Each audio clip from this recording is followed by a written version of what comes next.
अस्सलाम वालेकुम। कैसे हैं भाई आप सब? खैरियत से?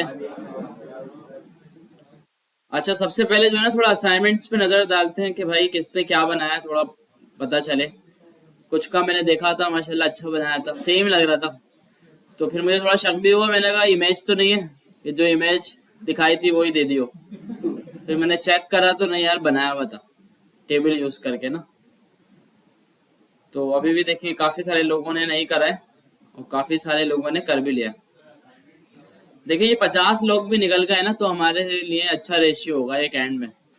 जो 50 लोग ये कर रहे हैं ना काम, तो ये 50 ही मैं चाहता हूँ कि यार निकल जाए ना अच्छे एंड में। तो ये एक बहुत बड़ा ही मतलब रेशियो है कि जिसमें अगर 50 लोग निकल जाएंगे तो अब आप ये खुद सोच लें, समझ लें। आपके ऊपर है, ज्यादा लोग भी निकल सकते हैं भाई पढ़ के। ठीक है भाई, लेकिन अगर इस तरह चलता रहा तो फिर कम निकलेंगे लोग। तो अब देखें काफी लोगों ने खुद से काफी एफर्ट्स भी किए। ये वाला देखिए, अगर हम काफी देखें असाइनमेंट नजर आ रहे हैं अच्छे अच्छे ना मुझे। ये देखें भाई, बिल्कुल सेम है, ये भी लग रहा है कि इमेज है। लेकिन अगर जब हम इसका कोड देखें तो कोड से पता चल जाता है। ये देखें, देखें भाई, ये एक इमेज आ रही है और ये किसके अंदर रखी हुई है? टीडी के अंदर। ठीक है भाई, और हर दूसरे टीडी के अंदर भी इमेज रखी हुई है। तो इसी तरह बनाना था। अच्छा, ये पीसेस मिल गई बड़े आराम से या मेहनत करनी पड़ी? मेहनत लगी, क्रॉप करी इमेजेस के बगैर। अच्छा, HTML कोड से भी आ जाती है, ठीक है। तो आइकन्स वगैरह देखे करे होंगे कोई। ठीक है, तो हर किसी ने भाई अलग अलग तरीके से किया और काफी अच्छा अच्छा किया भाई। और देखिए इमेज जो है ना बिल्कुल फिक्स उसी जगह पे रखी गई है। तो इन फ्यूचर जब हम जावास्क्रिप्ट वगैरह सीख लेंगे तो हम फिर इतना भी कर सकेंगे कि इस पीस को उठा के आगे मूव किया और फिर यहाँ से प्लेयर 2 ने मूव किया और फिर इसको पूरा गेम बना दिया। ठीक है, ऐसा भी कर सकते हैं जावास्क्रिप्ट पढ़ने के बाद। ठीक है, ये तो सिर्फ HTML की हमने थोड़ी सी प्रैक्टिस के लिए किया कि टेबल वगैरह को यूज किया और कलर वगैरह। देखिए CSS इस वाले में नहीं है ना। CSS हमने क्या किया, टेबल का एक एट्रीब्यूट है बीजी कलर के नाम से, ऐसा ही है। उसको यूज करते हुए देखें कलर दिया और कलर भी देखें सेम वो इमेज वाला आ गया। कलर पिक कैसे करा भाई, कैसे उठाया? कलर पिकर से। देखें ये काफी लोगों को पता है, काफी को हो सकते हैं नहीं भी बताओ। तो कलर पिकर होता है भाई, हमारे पास एक्सटेंशन भी होती है ब्राउजर में, टूल्स भी होते हैं हमारे पास, सॉफ्टवेयर भी होते हैं और HTML का अपना भी होता है। जिस तरह मैं चाहता हूँ ना किसी वेबसाइट पे मैं जाऊं, जैसे मैं क्लासरूम पे आ गया, इस पे तो इतने कलर नहीं है। खैर खैर मैं इसी असाइनमेंट पे हूँ, मैं चाहता हूँ जो पीस का कलर है ना ये मुझे मिल जाए। तो जब आप इंस्पेक्ट करते हैं ना तो यहाँ पे स्टाइलिंग आ रही होती है CSS की। तो यहाँ पे भी एक कलर पिकर आपको नजर आता है, ये रहा जो कलर का बॉक्स बना हुआ है। इस पर आप क्लिक करेंगे ना तो आपके पास ना एक बॉक्स खुल जाता है। अच्छा, इस पे मेरे ख्याल से नहीं खुल रहा है, तो ये क्योंकि उस पे लगा हुआ है ना एट्रीब्यूट पे, लेकिन यहाँ पे भी खुलना चाहिए। तो अगर देखें मैं अगर यहाँ आपको इस तरह दिखाऊँ ना, तो कोई भी वेबसाइट होगी ना कहीं आपको कलर लिखा हुआ मिल जाएगा इस तरह से।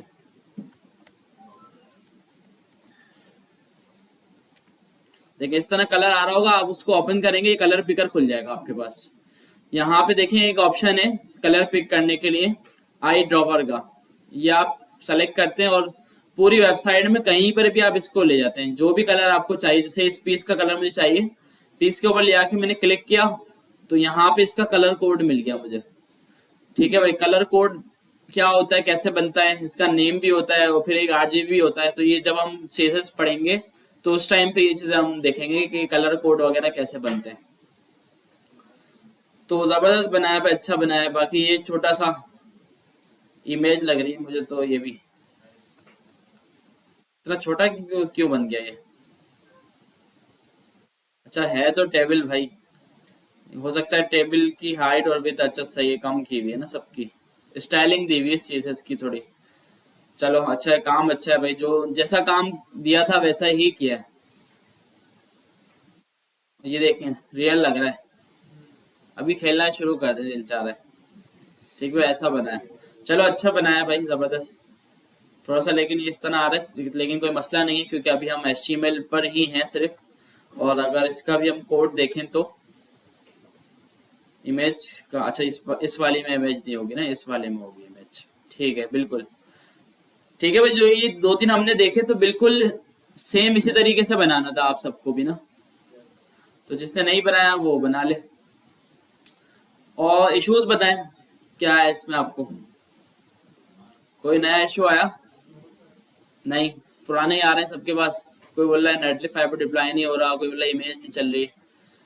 तो वो ओल्ड वाले इश्यूज आए जा रहे हैं, और वो सेम गलती होती है जो मैंने बताई हुई है ना, कि इमेज का मसला होगा तो क्या मसला हो सकता है कि आपने कॉपी पाथ करके यूज की हुई हो इमेज। नेटलिफाई पे डिप्लॉय नहीं हो रहा तो क्या मसला हो सकता है कि आपके फोल्डर के अंदर index.html मौजूद नहीं है। ठीक है भाई, या आपने गलत फोल्डर डिप्लॉय कर दिया, मतलब आपकी वेबसाइट वाला फोल्डर अलग था, आपने कोई और फोल्डर उठा के डिप्लॉय कर दिया। या ऐसा भी हो सकता है कि एक फोल्डर है उसके अंदर आपकी वेबसाइट का फोल्डर है, तो आपने उसके बाहर वाला जो फोल्डर है ना उसको डिप्लॉय कर दिया। तो इस वजह से ना ये नेटलिफाई वगैरह के इश्यूज आते हैं हमारे पास।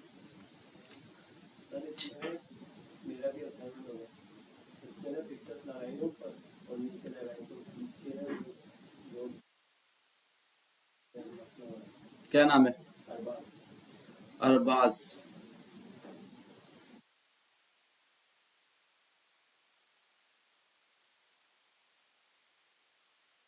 अरबाज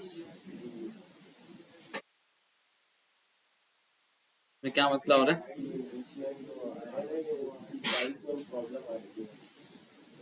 हाँ देखिए, ऊपर वाला क्योंकि ना पिक्चर की साइज की वजह से बॉक्सेस बड़े आ रहे हैं, और नीचे वाले जो है ना वो क्योंकि उसमें पिक्चर नहीं है तो इस वजह से वो छोटा आ रहे हैं। तो वो कंटेंट देख रहे हैं, तो आप क्या करें, या तो इसमें स्पेसिंग दे दें सबके अंदर, पैडिंग। ठीक है, तो वो सारे बराबर हो जाएंगे। ठीक है, या इमेज का साइज थोड़ा सा छोटा कर दें आप।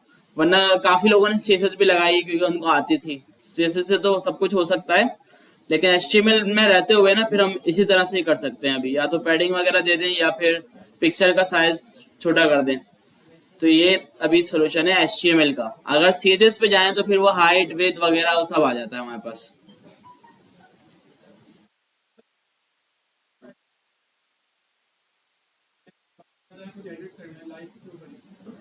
हाँ, एडिट करने का ऑप्शन होता है ना नेटलिफाई में। नेटलिफाई में ऑप्शन होता है कि आप दोबारा उसको, दोबारा से देखें मैंने क्या खोल लिया। नेटलिफाई में क्या ऑप्शन होता है कि आपने एक बार लिंक डिप्लॉय कर दिया अपना, उसके बाद आप जब अपना लॉगिन करते हैं ना अकाउंट, तो वहीं पर ही ऑप्शन होता है आप उसी लिंक को अपडेट कर दो, दोबारा डिप्लॉय कर दो उसी पे ही। नहीं नहीं, काम नहीं कर सकते आप, क्योंकि भाई वो तो सर्वर पे आप सिर्फ फोल्डर अपलोड कर रहे हैं। आपने दोबारा एडिट करी अपनी वेबसाइट अपने पीसी में, एडिट होने के बाद दोबारा फोल्डर आया, दोबारा डिप्लॉय। अच्छा, दोबारा अगर न्यू ऐप पे करोगे ना तो फिर वो नया लिंक बना के देगा। अगर पुराने वाले लिंक पे दोबारा डिप्लॉय करना है तो उसका भी ऑप्शन होता है।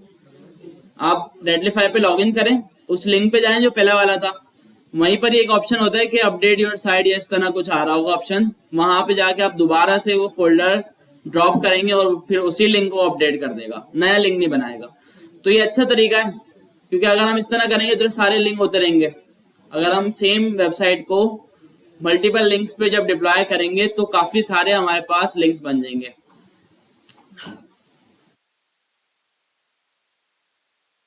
अच्छा, तो अब हम जो है ना बुक पे आ जाते हैं भाई।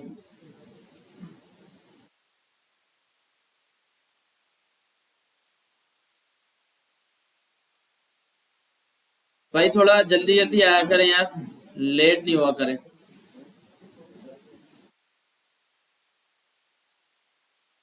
आज हमारी कौन सी क्लास है? पांचवी। और चैप्टर नंबर? एचटीएमएल आज कर देते हैं एंड, और बोले ठीक है भाई कर दें। एचटीएमएल एंड होते ही फिर टेस्ट होता है, क्विज। ठीक है भाई कर दें जुम्मे को। नहीं नहीं, एक एमसीक्यूज बेस जैसे आपने वो दिया था ना एंट्री टेस्ट का, तो वैसा ही होता है, लेकिन वो एक एप्लीकेशन है उसमें होता है। ठीक है, तो आसान होता है, इतना मुश्किल नहीं होता, तो दे सकते हैं आप बड़े आराम से। हाँ, क्लास टाइमिंग में होता है। क्लास टाइमिंग से हो सकता है 1 घंटा पहले बुला लें, फिर आपका क्विज हो जाए, ठीक है। या हो सकता है कि आपको गुलशन कैंपस में बोल दें कि वहां जाके क्विज दे दो, क्योंकि यहाँ अगर शायद आपको देना होगा ना तो आपको लैपटॉप लेके आना होगा सबको। फिर हाँ, जिसके पास नहीं है लैपटॉप फिर वो कैसे देगा, तो जो भी होगा मैनेजमेंट आपको बता देगी कि क्या करना है, किस तरह से होगा। हाँ ऑनलाइन कर देंगे आराम से, ऐसे दो ही नहीं ना। अच्छा भाई, चैप्टर नंबर 7 हमने स्टार्ट कर दिया था, काफी सारे फॉर्म्स हमने देख भी लिए थे, ठीक है भाई। जिसमें इनपुट टाइप्स हमने देखी थी। सबसे बेसिक जो टाइप होती है वो कौन सी होती है, टेक्स्ट, जिसमें हम काफी डेटा लिख सकते हैं, जैसे नेम हो गया, first name, last name, father name, इसी तरह एड्रेस हो गया। तो इस तरह का जो भी टेक्स्ट वाला डेटा है वो हम टाइप टेक्स्ट देके उसमें लिख सकते हैं, लिखवा सकते हैं यूजर से। अच्छा, इसके अलावा जो हमने देखी ईमेल, टाइप ईमेल देखी। टाइप ईमेल क्या करती है, उसमें हम ईमेल लिख सकते हैं। अच्छा, ईमेल हम लिख तो टेक्स्ट वाले में भी सकते हैं, लेकिन जब हम टाइप ईमेल कर देते हैं तो एक जब हम फॉर्म बनाते हैं ना तो उसको पता चल जाता है कि भाई इसमें जो यूजर लिख रहा है, इनपुट दे रहा है, वो एक ईमेल होगी। और इसी में ना आगे बताया गया है कि फॉर्म पे वैलिडेशन कैसे लगाएं HTML के। तो जब हम टाइप ईमेल देते हैं तो वैलिडेशन भी हो जाती है बड़ी आसानी से, कि जब तक वो करेक्ट ईमेल नहीं लिख देता वो उसको आगे नहीं बढ़ने देता। तो इस वजह से जो है ना, हर जो भी डेटा हम लें उसकी वही टाइप दें जो रिक्वायर्ड है। अगर हमें नेम लेना है तो हम क्या देंगे, टेक्स्ट देंगे। अगर हमें ईमेल लेना है तो हम क्या देंगे, टाइप ईमेल देंगे। अगर हमें पासवर्ड लेना है तो पासवर्ड देंगे। तो इस तरह डेट का भी मैंने आपको बताया था, पूरा कैलेंडर आपके पास खुल जाता है। इस तरह टाइम का भी होता है, डेट टाइम दोनों भी होता है, ठीक है। तो ये काफी सारे हैं, देखिए और भी हो सकते हैं जो हो सकता है मैं बताना भूल जाऊं, ये काफी सारे हैं। तो आगे आप जब आप अब तो आप फील्ड में आ गए, अब आपको पता चलता रहेगा। आगे आपके पास हो सकता है कोई ऐसी टाइप आ जाए जो आपको मैंने नहीं बताई, तो लेकिन आपको एक फॉर्मेट पता चल गया कि यार ये इनपुट होता है और इसकी मल्टीपल टाइप्स होती हैं। तो आप क्या करना है, उसको अप्लाई करना है, आपने देख लेना अच्छा भाई इसका ये रिजल्ट आ रहा है, तो समझ में आ जाएगी आपको, ठीक है। तो इस तरह ना आगे भी काफी सारी चीजें ऐसी होती हैं कि देखें, चीजें इतनी हैं इसके अंदर कि अगर मैं आपको पढ़ाता रहूं ना तो हमारी पूरी जिंदगी गुजर जाए क्लास चलते चलते, इतनी चीजें। तो लेकिन तकरीबन चीजें आपको ऐसी पढ़ा देते हैं, हम ऐसी चीजें पढ़ लेते हैं कि जब फिर कोई सामने ऐसी चीज आती है ना जो हमने पढ़ी नहीं हो तो हम उसको आसानी से समझ सकते हैं, क्योंकि बेसिक जो जितनी चीजें थी वो हमने पढ़ ली। अब जब कोई एडवांस चीज आई या उसका कोई नया वर्जन आया या कोई नया फीचर आया तो उसको हम बिल्कुल आसानी के साथ पढ़ सकते हैं। तो इस तरह इनपुट की टाइप्स और भी बहुत सारी हो सकती हैं। अच्छा, जो जो बुक में है ना टेस्ट में वही आएंगी, ऐसा नहीं होगा कि जो आपको बताया नहीं गया और टेस्ट में वो आ जाए, ठीक है। हो सकता है एक दो आ भी जाए, लेकिन ज्यादा ऐसा नहीं होगा कि भाई जो बिल्कुल ही अलग से आ जाए कि भाई ये इनपुट की टाइप वैलिड है या नहीं है। आप बोले यार इसका तो हमें पता ही नहीं है कि ये वैलिड है या नहीं, ठीक है। तो इस तरह बुक में जो होंगे ना तकरीबन वही वाली टाइप्स आएंगी, क्योंकि देखिए बुक के अलावा मैंने आपको काफी बताया, उस दिन डेट टाइम बताया, कलर बताया, ठीक है। इसके अलावा यूआरएल के लिए भी होता है। यूआरएल टाइप यूआरएल दे देंगे तो इसका मतलब ये यूजर उसमें आके सिर्फ यूआरएल लिखेगा, और जब उस पर हम वैलिडेशन ऐड करेंगे तो वो जब तक वैलिड यूआरएल नहीं देगा उसको आगे नहीं बढ़ने देगा। तो इस तरह एक सर्च भी होता है, टाइप सर्च। सर्च किस लिए होता है, जब हम कोई सर्चिंग करवाते हैं यूजर से तो उसमें एक और बेनिफिट ये आता है सर्च वाली टाइप में कि जब यूजर टाइप करता है ना कुछ, तो जब बहुत सारा टेक्स्ट लिख लेता है तो आखिर में एक उस टेक्स्ट को कट करने का ऑप्शन आ जाता है बाय डिफॉल्ट HTML की तरफ से। तो ये सर्च वाले का फायदा है। तो इस तरह और भी काफी सारे हैं, तो बुक में भी काफी हैं जो हम देख रहे हैं, और काफी मैंने आपको ऐसी वर्बली पे बता भी दिया, ठीक है। इसके अलावा ये भी हमने डिस्कस किया था कि भाई इनपुट के अलावा भी फॉर्म होते हैं, जिस तरह चॉइसेस होते हैं हमारे पास, रेडियो बटन्स। इसमें वो डेटा जो फिक्स्ड होता है कि भाई अब आपकी क्लास यहाँ पे स्टार्ट हो गई, यहाँ पे दो ऑप्शन है आपके पास, मॉड्यूल 1 और मॉड्यूल 2, और यूजर के फॉर्म पे हमें ये देना है और उससे पूछना है कि आप किस में जाना चाह रहे हो। तो हम कभी भी इनपुट टाइप टेक्स्ट नहीं देंगे, क्योंकि कोई क्या लिखेगा, कोई क्या लिखेगा, कोई मॉड्यूल 1 लिख देगा, कोई हो सकता है M1 लिख दे, कोई हो सकता है मॉड्यूल का M छोटा लिख दे। तो अगर हमने यूजर के ऊपर छोड़ा ना तो ये तो मैं ऐसे ही बता रहा हूँ, वो और कुछ भी लिख सकता है, और वाकई ऐसा होता है। ठीक है, तो फिर हम क्या करते हैं, ऐसी फिक्स वैल्यू को रेडियो बटन में डाल देते हैं कि भाई हमने यूजर को दो ऑप्शन दे दिए, अब इसमें से कोई एक सेलेक्ट करना है यूजर को, अपनी मर्जी से वो कुछ भी नहीं लिख सकता। तो इस वजह से रेडियो बटन होता है।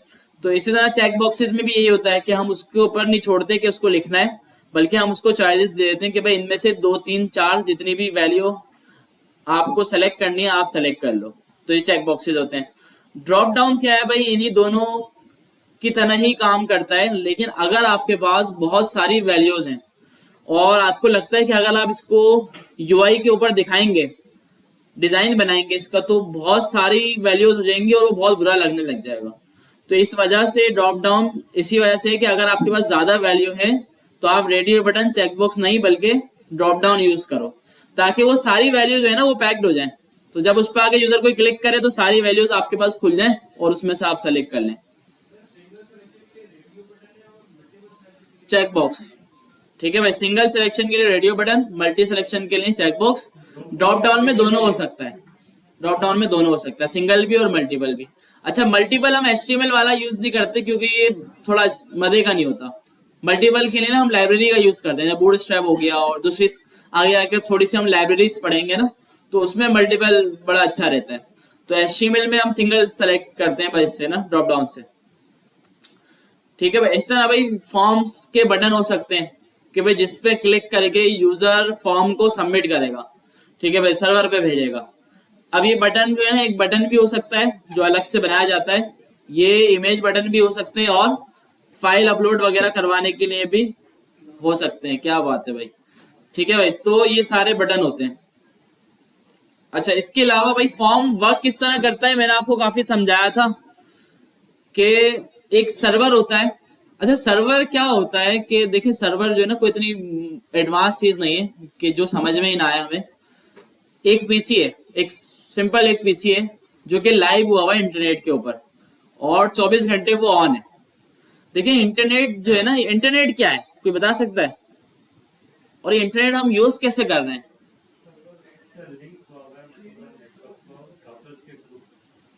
अब देखिए, अगर देखिए हम तो ये टेक्निकल वाले वर्ड्स बोल के तो समझा देते हैं, लेकिन अगर कोई नॉन टेक्निकल बंदा है उसको समझाना हो कि यार ये इंटरनेट है क्या, किस तरह चल रहा है, तो क्या अच्छा तरीका होगा?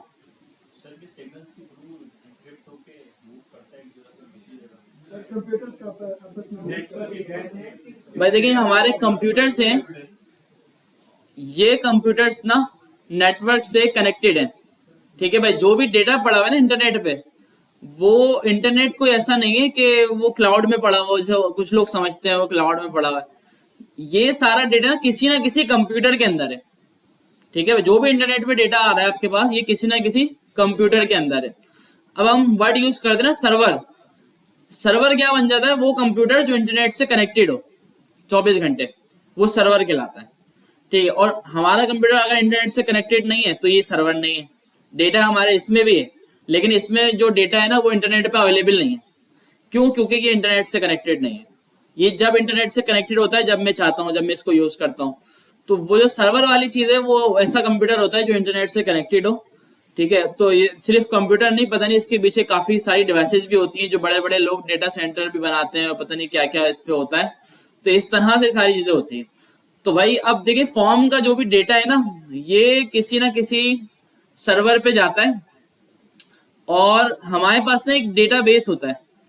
डेटाबेस क्या होता है, मिसाल के तौर पे आप जैसे यूएसबी होती है हमारे पास, यूएसबी में हम क्या करते हैं, अपना कोई भी डेटा स्टोर कर देते हैं और यूएसबी हमारे पास होती है और किसी और पीसी में जाके लगाते हैं, वो डेटा हमें मिल जाता है। लेकिन एक इसी तरह की स्टोरेज होती है जो नेटवर्क से कनेक्टेड होती है, तो उसको हम बोलते हैं डेटाबेस, जिसमें हम अपनी वेबसाइट का जो भी डेटा है वो सारा रखवा देते हैं। क्योंकि वो नेटवर्क से कनेक्टेड है तो वापसी उससे डेटा मंगवा भी लेते हैं। हमें कहीं कोई भी चीज जैसे यूएसबी हमें ले जाना पड़ेगी जहाँ पे हमें डेटा चाहिए होगा, तो डेटाबेस के केस में क्या है कि भाई वो नेटवर्क से कनेक्टेड है, डेटा वहीं पर ही जाएगा, वहीं से हम मंगवा लेंगे वापसी। ठीक है, तो ये फॉर्म भी जो है ना, इसका जितना भी डेटा होता है ये सारा डेटाबेस में जाता है। ठीक है, और जब भी हमें चाहिए होता है हम वापसी मंगवा लेते हैं। अब ये जो डेटाबेस, देखिए अभी थोड़ा सा इंट्रो दे रहा हूँ ताकि जिसको पता नहीं है पता चल जाए। हाँ बिल्कुल, तो पता जिसको नहीं है तो उसको थोड़ा सा पता चल जाएगा। ठीक है, कोई इतनी ज्यादा मुश्किल से नहीं, आगे जाके बिल्कुल डिटेल में पढ़ेंगे हम इसको, डेटाबेस को और सारी चीजों को। अभी से ऐसी थोड़ा सा आइडिया दे रहा हूँ ताकि फॉर्म आपके सामने आ रहा है कि जहन में आता हो कि यार इसका डेटा जाता कहाँ है। तो भाई डेटाबेस समझ में आ गया, सारा डेटा हमारे डेटाबेस पे जा रहा है। अच्छा, डेटाबेस से पहले जाता है सर्वर पे और सर्वर डेटाबेस में ऐड करता है। तो बीच में जो सर्वर वाला काम है ना, ये ऐसा है, मिसाल के तौर पे आप समझ लें, एक जैसे मैनेजर है, एसएमआईटी का मैनेजर है, तो मैनेजर के पास ना डायरेक्ट एक्सेस नहीं है हमारा। मैनेजर का एक असिस्टेंट है, उसके पास हमारा डायरेक्ट एक्सेस है। मैनेजर को अगर हमें कुछ बोलना होगा तो हम बोलेंगे उसके असिस्टेंट को कि यार ये बात पहुंचा दो, और जो भी उसका रिस्पॉन्स आएगा तो वो असिस्टेंट आके दोबारा से हमें बता देगा। तो ये असिस्टेंट जो है ना बीच में, ये क्या है, सर्वर के डेटाबेस में जो भी डेटा हमें सेव करवाना है वो हमने सर्वर को दिया, उसने सेव करवा दिया। वापसी चाहिए, सर्वर को बोला, उसने वापसी मंगवा दिया। तो ये इसका पूरा सीन है। तो जो भी डेटा हम यहाँ पे फॉर्म में लिखते हैं, सबमिट करते हैं, सर्वर पे चले जाता है और सर्वर से इसका रिस्पॉन्स आ जाता है कि हाँ आपका डेटा सेव हो गया। अभी हम इसको कहीं पर भी नहीं भेजेंगे क्योंकि अभी हमने सिर्फ HTML पढ़ा है और हमें कुछ नहीं आता है। तो अभी हम सिर्फ बनाएंगे इसका डिजाइन। ठीक है भाई, क्या बनाएंगे, सिर्फ डिजाइन, यूजर इसको देख सके, यूजर आके इसमें टाइप कर सके, लेकिन वो डेटा कहीं पर भी नहीं जाएगा, वो उसी में रहेगा। ठीक है भाई। अच्छा, जल्दी से एक फोल्डर बना लेते हैं और इसको थोड़ा सा इम्प्लीमेंट करके भी देख लेते हैं। 14 है ना, 0623।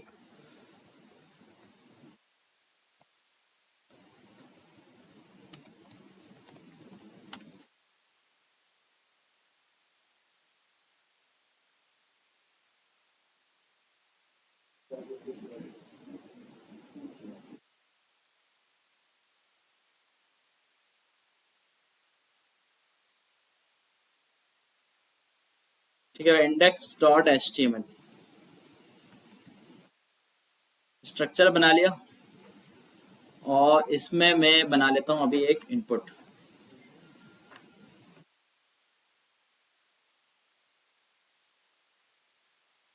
इनपुट टाइप मैंने रख दी टेक्स्ट।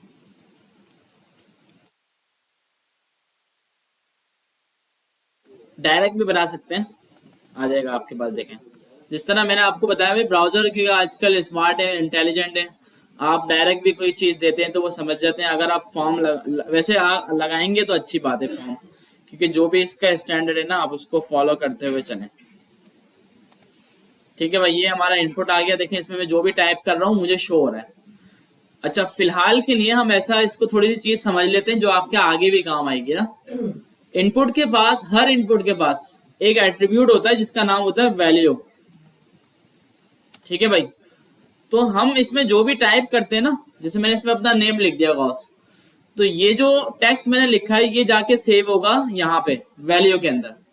हमें नजर नहीं आ रहा, लेकिन HTML इसको वैल्यू के अंदर ही सेव करवा रहा है। मिसाल के तौर पे यहाँ पे मैं पहले से लिख देता हूँ अहमद। ठीक है भाई, और यहाँ पे आके मैं रिलोड करता हूँ, अहमद आ गया। क्योंकि ये यहाँ पे जो भी मैं टाइप कर रहा हूँ ना, ये वैल्यू के साथ कनेक्टेड है कि इसमें मैं कुछ भी लिखूंगा वो वैल्यू में जाके सेव होगा। यहाँ पे अगर वैल्यू में मैं पहले से कुछ दे दूंगा तो वहां पे वो मुझे डिफॉल्ट नजर आ जाएगा। डिफॉल्ट इनपुट होता है, डिफॉल्ट वैल्यू देते हैं किसी इनपुट में, तो उसको भी इस तरह कर सकते हैं हम कि अगर डिफॉल्ट कोई वैल्यू सेव करवानी है तो हम इस तरह से करवा दें। तो ये मैंने क्यों बताया, क्योंकि ये आगे जाके ना भी जावास्क्रिप्ट के टाइम पे काफी काम आएगा। क्यों, आपको पता होगा कि इनपुट की वैल्यू कहाँ सेव हो रही है, वैल्यू के एट्रीब्यूट में, ताकि आप उसको गाइड कर सकें। प्लेस होल्डर तो सिर्फ यूजर को दिखाने के लिए होता है ना, प्लेस होल्डर। इसमें बोल दिया भाई इंटर वैल्यू। दोनों में जमीन आसमान का फर्क है भाई, अलग चीजें दोनों। देखें, प्लेस होल्डर ये होता है जो आपको एक नजर, सिर्फ एक हेडिंग टाइप है वो आ रही है कि उसमें लिखा हुआ है इंटर वैल्यू, सिर्फ यूजर को दिखाने के लिए। और वैल्यू क्या है, जो यूजर अपना इनपुट हमें दे रहा है, ये वैल्यू है। प्लेस होल्डर हम यूजर को दिखा रहे हैं, वैल्यू यूजर हमें दे रहा है।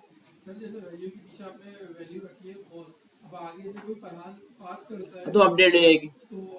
हाँ, ऐसा नहीं, यहाँ पे भी आपको अपडेटेड नजर आएगी, ऐसा नहीं होगा कभी भी, लेकिन वो HTML में अपडेट हो जाएगी। लेकिन आप पेज रिलोड करेंगे वो चली जाएगी, दोबारा बैक वाली आ जाएगी। जब आप पेज रिलोड कर देते हैं ना ब्राउजर का, वो रीसेट हो जाता है, जो जैसी आपकी फाइल है वो वैसा रेंडर कर देता है पूरा। ठीक है भाई।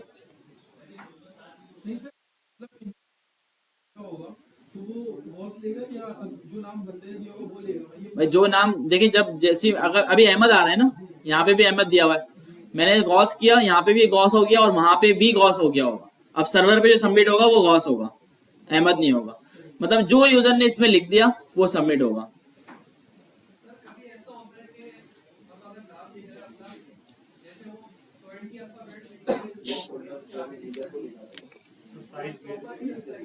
दोबारा बताएं।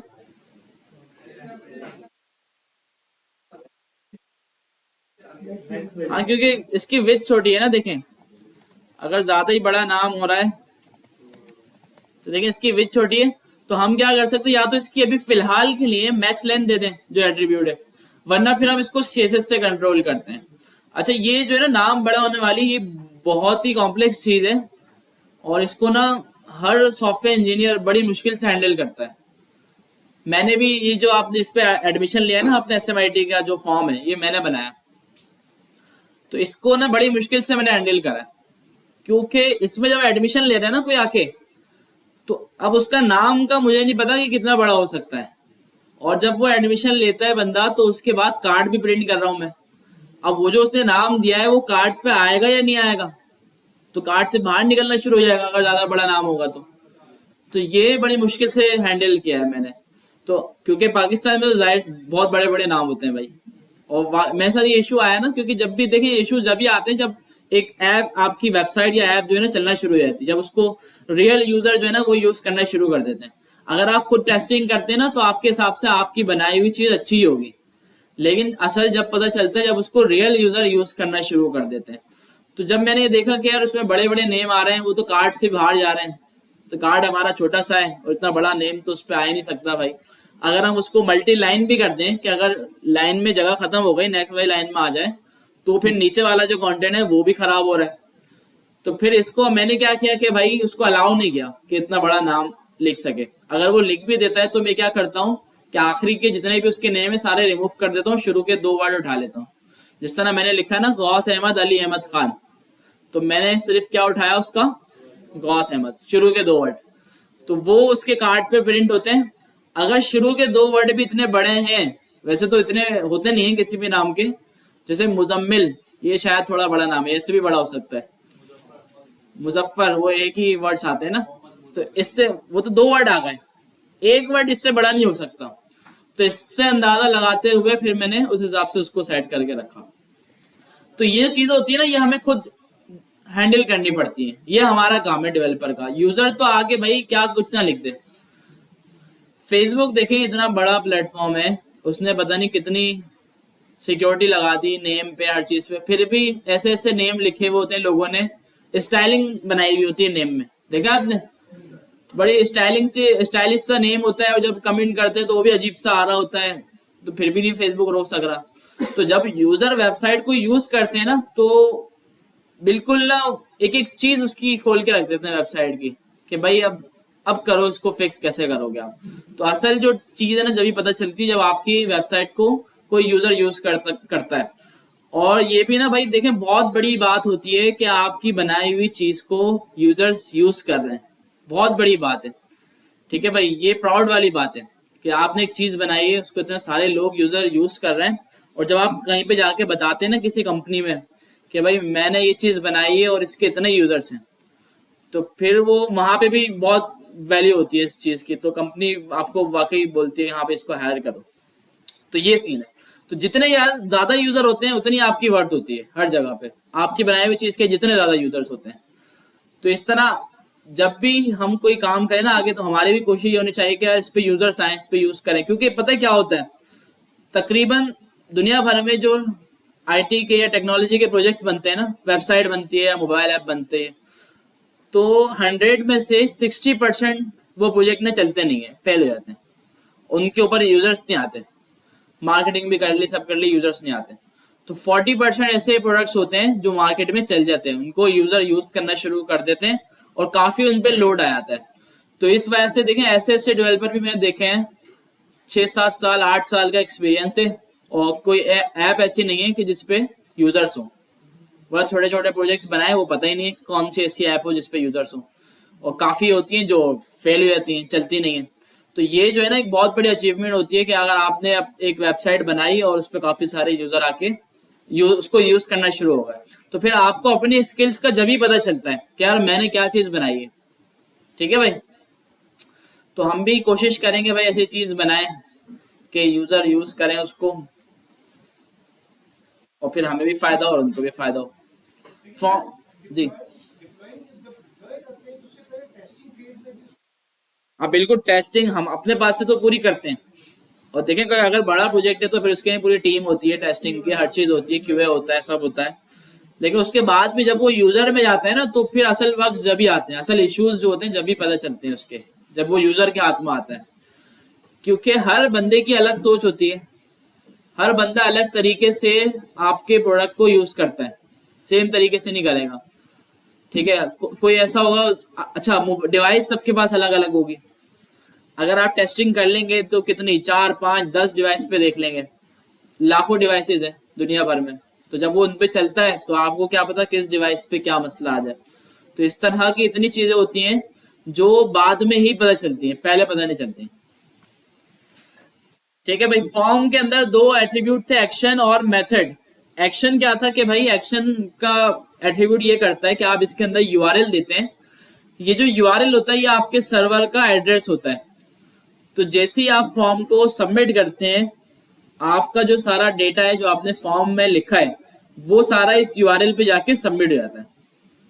ठीक है भाई, अभी हमें नहीं पता क्योंकि जब हमें वो यूआरएल बनाना आ जाएगा, सर्वर बनाना आ जाएगा, तो फिर हम इसको यूज करके भी देख सकते हैं। अच्छा, जब तक हमें नहीं आया और किसी और बंदे ने सर्वर बना लिया और उसने बोला भाई एक फ्रंट एंड में मुझे फॉर्म बना के दे दो और ये यूआरएल इस पे सबमिट कर देना, तो आप बिल्कुल अभी से ही कर सकते हो वो काम। आप बोलोगे लाओ भाई यूआरएल दो मुझे, आपने यूआरएल लिया, एक्शन में आपने ऐड किया, पूरा फॉर्म बनाया, उसको सबमिट करवा दिया। तो जब भी आप फॉर्म सबमिट करेंगे वो यूआरएल पे सारा डेटा चले आएगा। अब यूआरएल पे वो डेटा कहाँ गया, कैसे गया, उसको हैंडल कैसे करना है, वो सारा उस बंदे का काम था जिसने वो सर्वर बनाया, बैकएंड बनाया। ठीक है भाई, टेक्स्ट इनपुट हमने टेक्स्ट वाला देख लिया, इसके काफी एट्रीब्यूट हमने देखे, साइज, मैक्स लेंथ।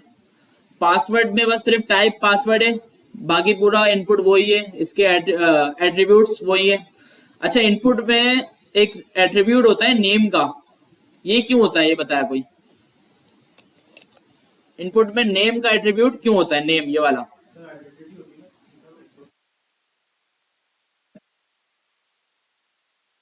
अच्छा, जैसे मैंने आपको बताया था कि भाई सर्वर पे जब हमारी वैल्यू चली जाती है तो अब सर्वर पे जिसे गया गौस अहमद,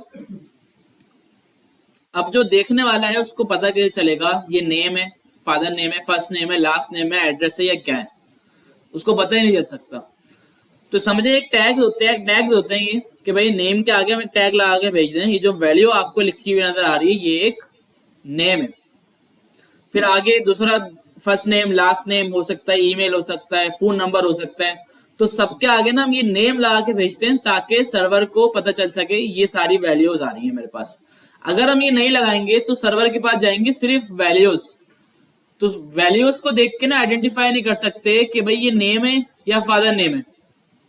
ऐसा ही है ना भाई, समझना आने वाली बात है। तो ये नेम का जो एट्रीब्यूट है इसलिए यूज हो सकता है। नेम अपनी मर्जी से जो भी रखना चाहे रख सकते हैं। जिस मिसाल के तौर पर भाई कोई ऐसा होता है कि एक ही इनपुट बना दे फुल नेम, कोई ऐसा बंदा होता है जो दो बनाते हैं, फर्स्ट नेम लास्ट नेम, कोई ऐसा होता है तीन बनाते हैं, first name middle name last name. तो हर किसी का माइंड अलग चलता है, रिक्वायरमेंट हर वेबसाइट की अलग अलग होती है। तो इस हिसाब से हम जो है ना नेम सेट करवा देते हैं ताकि पता चल जाए कौन सा फर्स्ट नेम है, कौन सा लास्ट नेम है, कौन सा मिडिल नेम। अच्छा, टेक्स्ट एरिया हमने नहीं देखा था, टेक्स्ट एरिया हम देख लेते हैं। अच्छा, अगर हमारे पास कोई ऐसा इनपुट लेना हो हमें यूजर से जिसमें मल्टी लाइन टेक्स्ट लिखवाना हो, या कोई बड़ा मैसेज या ईमेल, ठीक है भाई, या कमेंट हो गया फेसबुक पे, या कोई पोस्ट वगैरह कर रहा है यूजर, तो इस तरह अगर मल्टी लाइन टेक्स्ट लिखवाना हो, एड्रेस के लिए भी हो सकता है, कोई एड्रेस बड़ा होता है ना, तो एड्रेस के लिए भी टेक्स्ट एरिया हम कभी कभार यूज कर लेते हैं। ठीक है, तो टेक्स्ट एरिया जो है ना ये अलग एलिमेंट है पूरा, क्यों अभी तक हमने इनपुट देखा और इनपुट की हम टाइप चेंज कर आ रहे और वो काफी सारे इनपुट हमारे पास आ रहे थे। अच्छा, अब ये वाला जो है ना थोड़ा एलिमेंट ही अलग है, इस एलिमेंट का नेम है टेक्स्ट एरिया। अच्छा इसमें जो है ना, अच्छा ये सारे सिमिलर है, नेम आईडी वगैरह जो भी होते हैं। इसमें दो नए एट्रीब्यूट आपको मिले, एक है कॉलम्स और एक है रॉ। ठीक है भाई, कॉल्स और रॉस। इसमें आप वैल्यू देते हैं नंबर में 30, जैसे मैंने कॉलम दे दिया और रॉस मैंने दे दी 10। तो ये इसका साइज डिफाइन करते हैं, ये जो एट्रीब्यूट है इसका साइज डिफाइन करते हैं। तो अगर मैं इसको चला के देखूं तो देखें ये कितना बड़ा आया है मेरे पास। ठीक है भाई। अच्छा दोनों सेम लाइन में क्यों आ रहे हैं, दोनों एलिमेंट सेम लाइन में क्यों आ रहे हैं? क्योंकि ये इनलाइन एलिमेंट है। ठीक है भाई, क्योंकि ये इनलाइन एलिमेंट। अगर मुझे इसको नेक्स्ट लाइन में लेके जाना हो क्या करूं, बी आर लगा दूं। सही भाई, अब ये आ जाएगा नेक्स्ट लाइन में। ठीक है भाई, आप देखिए टेक्स्ट एरिया कितना बड़ा बन गया। अच्छा अब मुझे रॉ अगर कम करनी है तो मैं इसको बोलूंगा यार रॉ 5 कर दो आप। ठीक है, मैंने रीलोड किया, रॉ कम हो गई, इसकी हाइट कम हो गई। 2 कर दें तो इसके अंदर 2 लाइन का टेक्स्ट यूजर लिख सकेगा। देखिए पूरी लाइन कवर करेगा, उसके बाद ये नेक्स्ट लाइन में आ जाएगा। मल्टी लाइन मतलब अगर किसी ने बड़ा कोई एड्रेस लिखना है तो 2 लाइनों का हमने टेक्स्ट एरिया बनाया और उसको दिखा दिया। या अगर किसी को कोई बड़ा मैसेज लिखवाना है हमें तो 3 लाइन 4 लाइन 5 लाइन जितनी हमें लगे जरूरत है, तो वहां पे ही हम पूरा टेक्स्ट एरिया जो है वो ऐड कर देते हैं। बाकी प्लेस होल्डर इसमें भी चलेगा। प्लेस होल्डर जब आप लगाएंगे इंटर योर मैसेज या इस तरह जो भी आपको लिखना हो, ठीक है, तो वैल्यू भी इसमें चलेगा। जितने भी इनपुट के एट्रीब्यूट है ना वो सारे इसमें चलेंगे, बस टाइप नहीं होगा, क्योंकि इसकी टाइप जो है ना वो एक ही होती है टेक्स्ट, और इसमें आप मल्टी टेक्स्ट लिखते हैं, इसकी टाइप अलग अलग नहीं होती। क्यों नहीं होती, क्योंकि मल्टी लाइन ईमेल तो कभी हो नहीं सकती इतनी बड़ी। ठीक है, तो इसी तरह मल्टी लाइन पासवर्ड भी नहीं हो सकता इतना बड़ा। तो इसकी टाइप जो है ना वो एक ही होती है डिफॉल्ट, वो क्या होती है, टेक्स्ट होती है। टेक्स्ट डेटा के अंदर आपने जितना टेक्स्ट लिखना है आप लिख दो। ठीक है भाई, ये हमने देखा टेक्स्ट एरिया। सर एक लाइन कितने लेटर लेती है? अब वो तो डिपेंड करता है ना आपने उसका साइज क्या रखा है। अगर आप इतना साइज है तो अलग होगा। देखिए ऊपर वाले अगर हम बात करें तो उसके कम है, इसके ज्यादा है, क्योंकि हमने इसके कॉलम बड़े किए हुए हैं। तो ये डिपेंड करती है कि हमने विड्थ क्या रखी हुई है उसकी एलिमेंट के अपने, तो उस हिसाब से लेंगे। हाँ कॉलम, बिल्कुल कॉलम देखिए 30 दिया हुआ है ना, अगर मैं इसको 50 कर दूं तो ये और बड़ा हो जाएगा। ये देखें 50 कर दिया, नहीं 50 वर्ड्स नहीं, ये इसकी एक खुद की एक लिमिट है। विथ की एक इसका एक मतलब समझ लें लॉजिक है। अगर आप देखें अगर एक कॉलम रॉ देते हैं, बल्कि एक कॉलम अगर हम करके देख लेते हैं कि कितना दिखा रहा है हमें, कितने लेटर्स दिखा रहा है, तो इससे आइडिया हो जाएगा। मैंने एक कॉलम किया तो देखिए हाँ एक ही लेटर दिखा रहा है, सही है, ये लेटर देख रहा है। 2 करेंगे तो 2 आ जाएंगे। तो इस तरह भी आप कर सकते हैं, लेटर वाइज 2 आ जाएंगे इसमें, बाकी 2 नेक्स्ट लाइन में आ गए, बिल्कुल उतने ही आएंगे। हाँ स्पेस को भी करेगा बिल्कुल ये। ठीक है, चेक करते हैं, स्पेस दिया मैंने, नेक्स्ट लाइन में आ गया। ठीक है भाई, आगे बढ़ते हैं, थोड़ा सा अच्छा कर देते हैं, इसको 10 कर देते हैं, 20। ठीक है भाई। अच्छा अब हमारे पास है रेडियो बटन। रेडियो बटन भी इनपुट की एक टाइप है, जो इनपुट हमने देखा।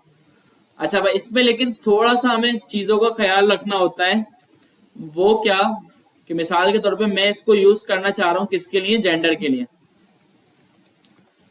मैंने एक पैराग्राफ यूज किया, मैंने कहा भाई जेंडर, और मैं इसमें इनपुट दे रहा हूँ इनपुट।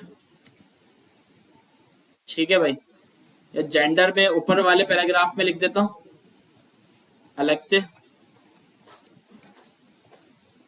और नीचे मैंने किया इनपुट टाइप रेडियो, और पैराग्राफ के अंदर मैंने लिख दिया मेल, और एक और पैराग्राफ मैंने नीचे बनाया, कॉपी किया, और इसमें मैंने लिख दिया फीमेल। ठीक है भाई। अच्छा अभी देखते हैं मसला क्या आएगा भाई। मैंने रीलोड किया भाई, जेंडर पूछ रहा है मेल या फीमेल, तो मैंने कहा भाई मेल। अच्छा अगर जब फीमेल सेलेक्ट किया तो ये मसला आ जाएगा, बोलेगा दोनों। ठीक है, तो अब इसके लिए क्या होता है कि हम इसका ना ग्रुप बनाते हैं। ग्रुप कैसे बनेंगे, दोनों का सेम नाम रख दें, एक ग्रुप बन जाएगा। ये दोनों का सेम नाम रख दें, इसको आप बोल दें कि ये क्या है, जेंडर, और इस वाले का नेम भी आप सेम रख दें। तो अब ये ग्रुप बन गया। अब रेडियो बटन को पता चल गया ये पूरा एक ग्रुप है, इसमें से कोई एक वैल्यू मुझे सेलेक्ट करवानी है। चला के देखते हैं। मैंने कहा भाई मेल, और यहाँ पे क्लिक किया फीमेल। देखिए मेल सेलेक्ट कर रहा हूँ, फीमेल से अनचेक हो रहा है, फीमेल सेलेक्ट कर रहा हूँ, मेल से अनचेक हो रहा है। ठीक है, तो नेम देना जरूरी है रेडियो बटन को। जब तक नेम नहीं देंगे ना तो फिर वो सही नहीं चलेगा, वो समझेगा नहीं कि ये पूरा एक ग्रुप है।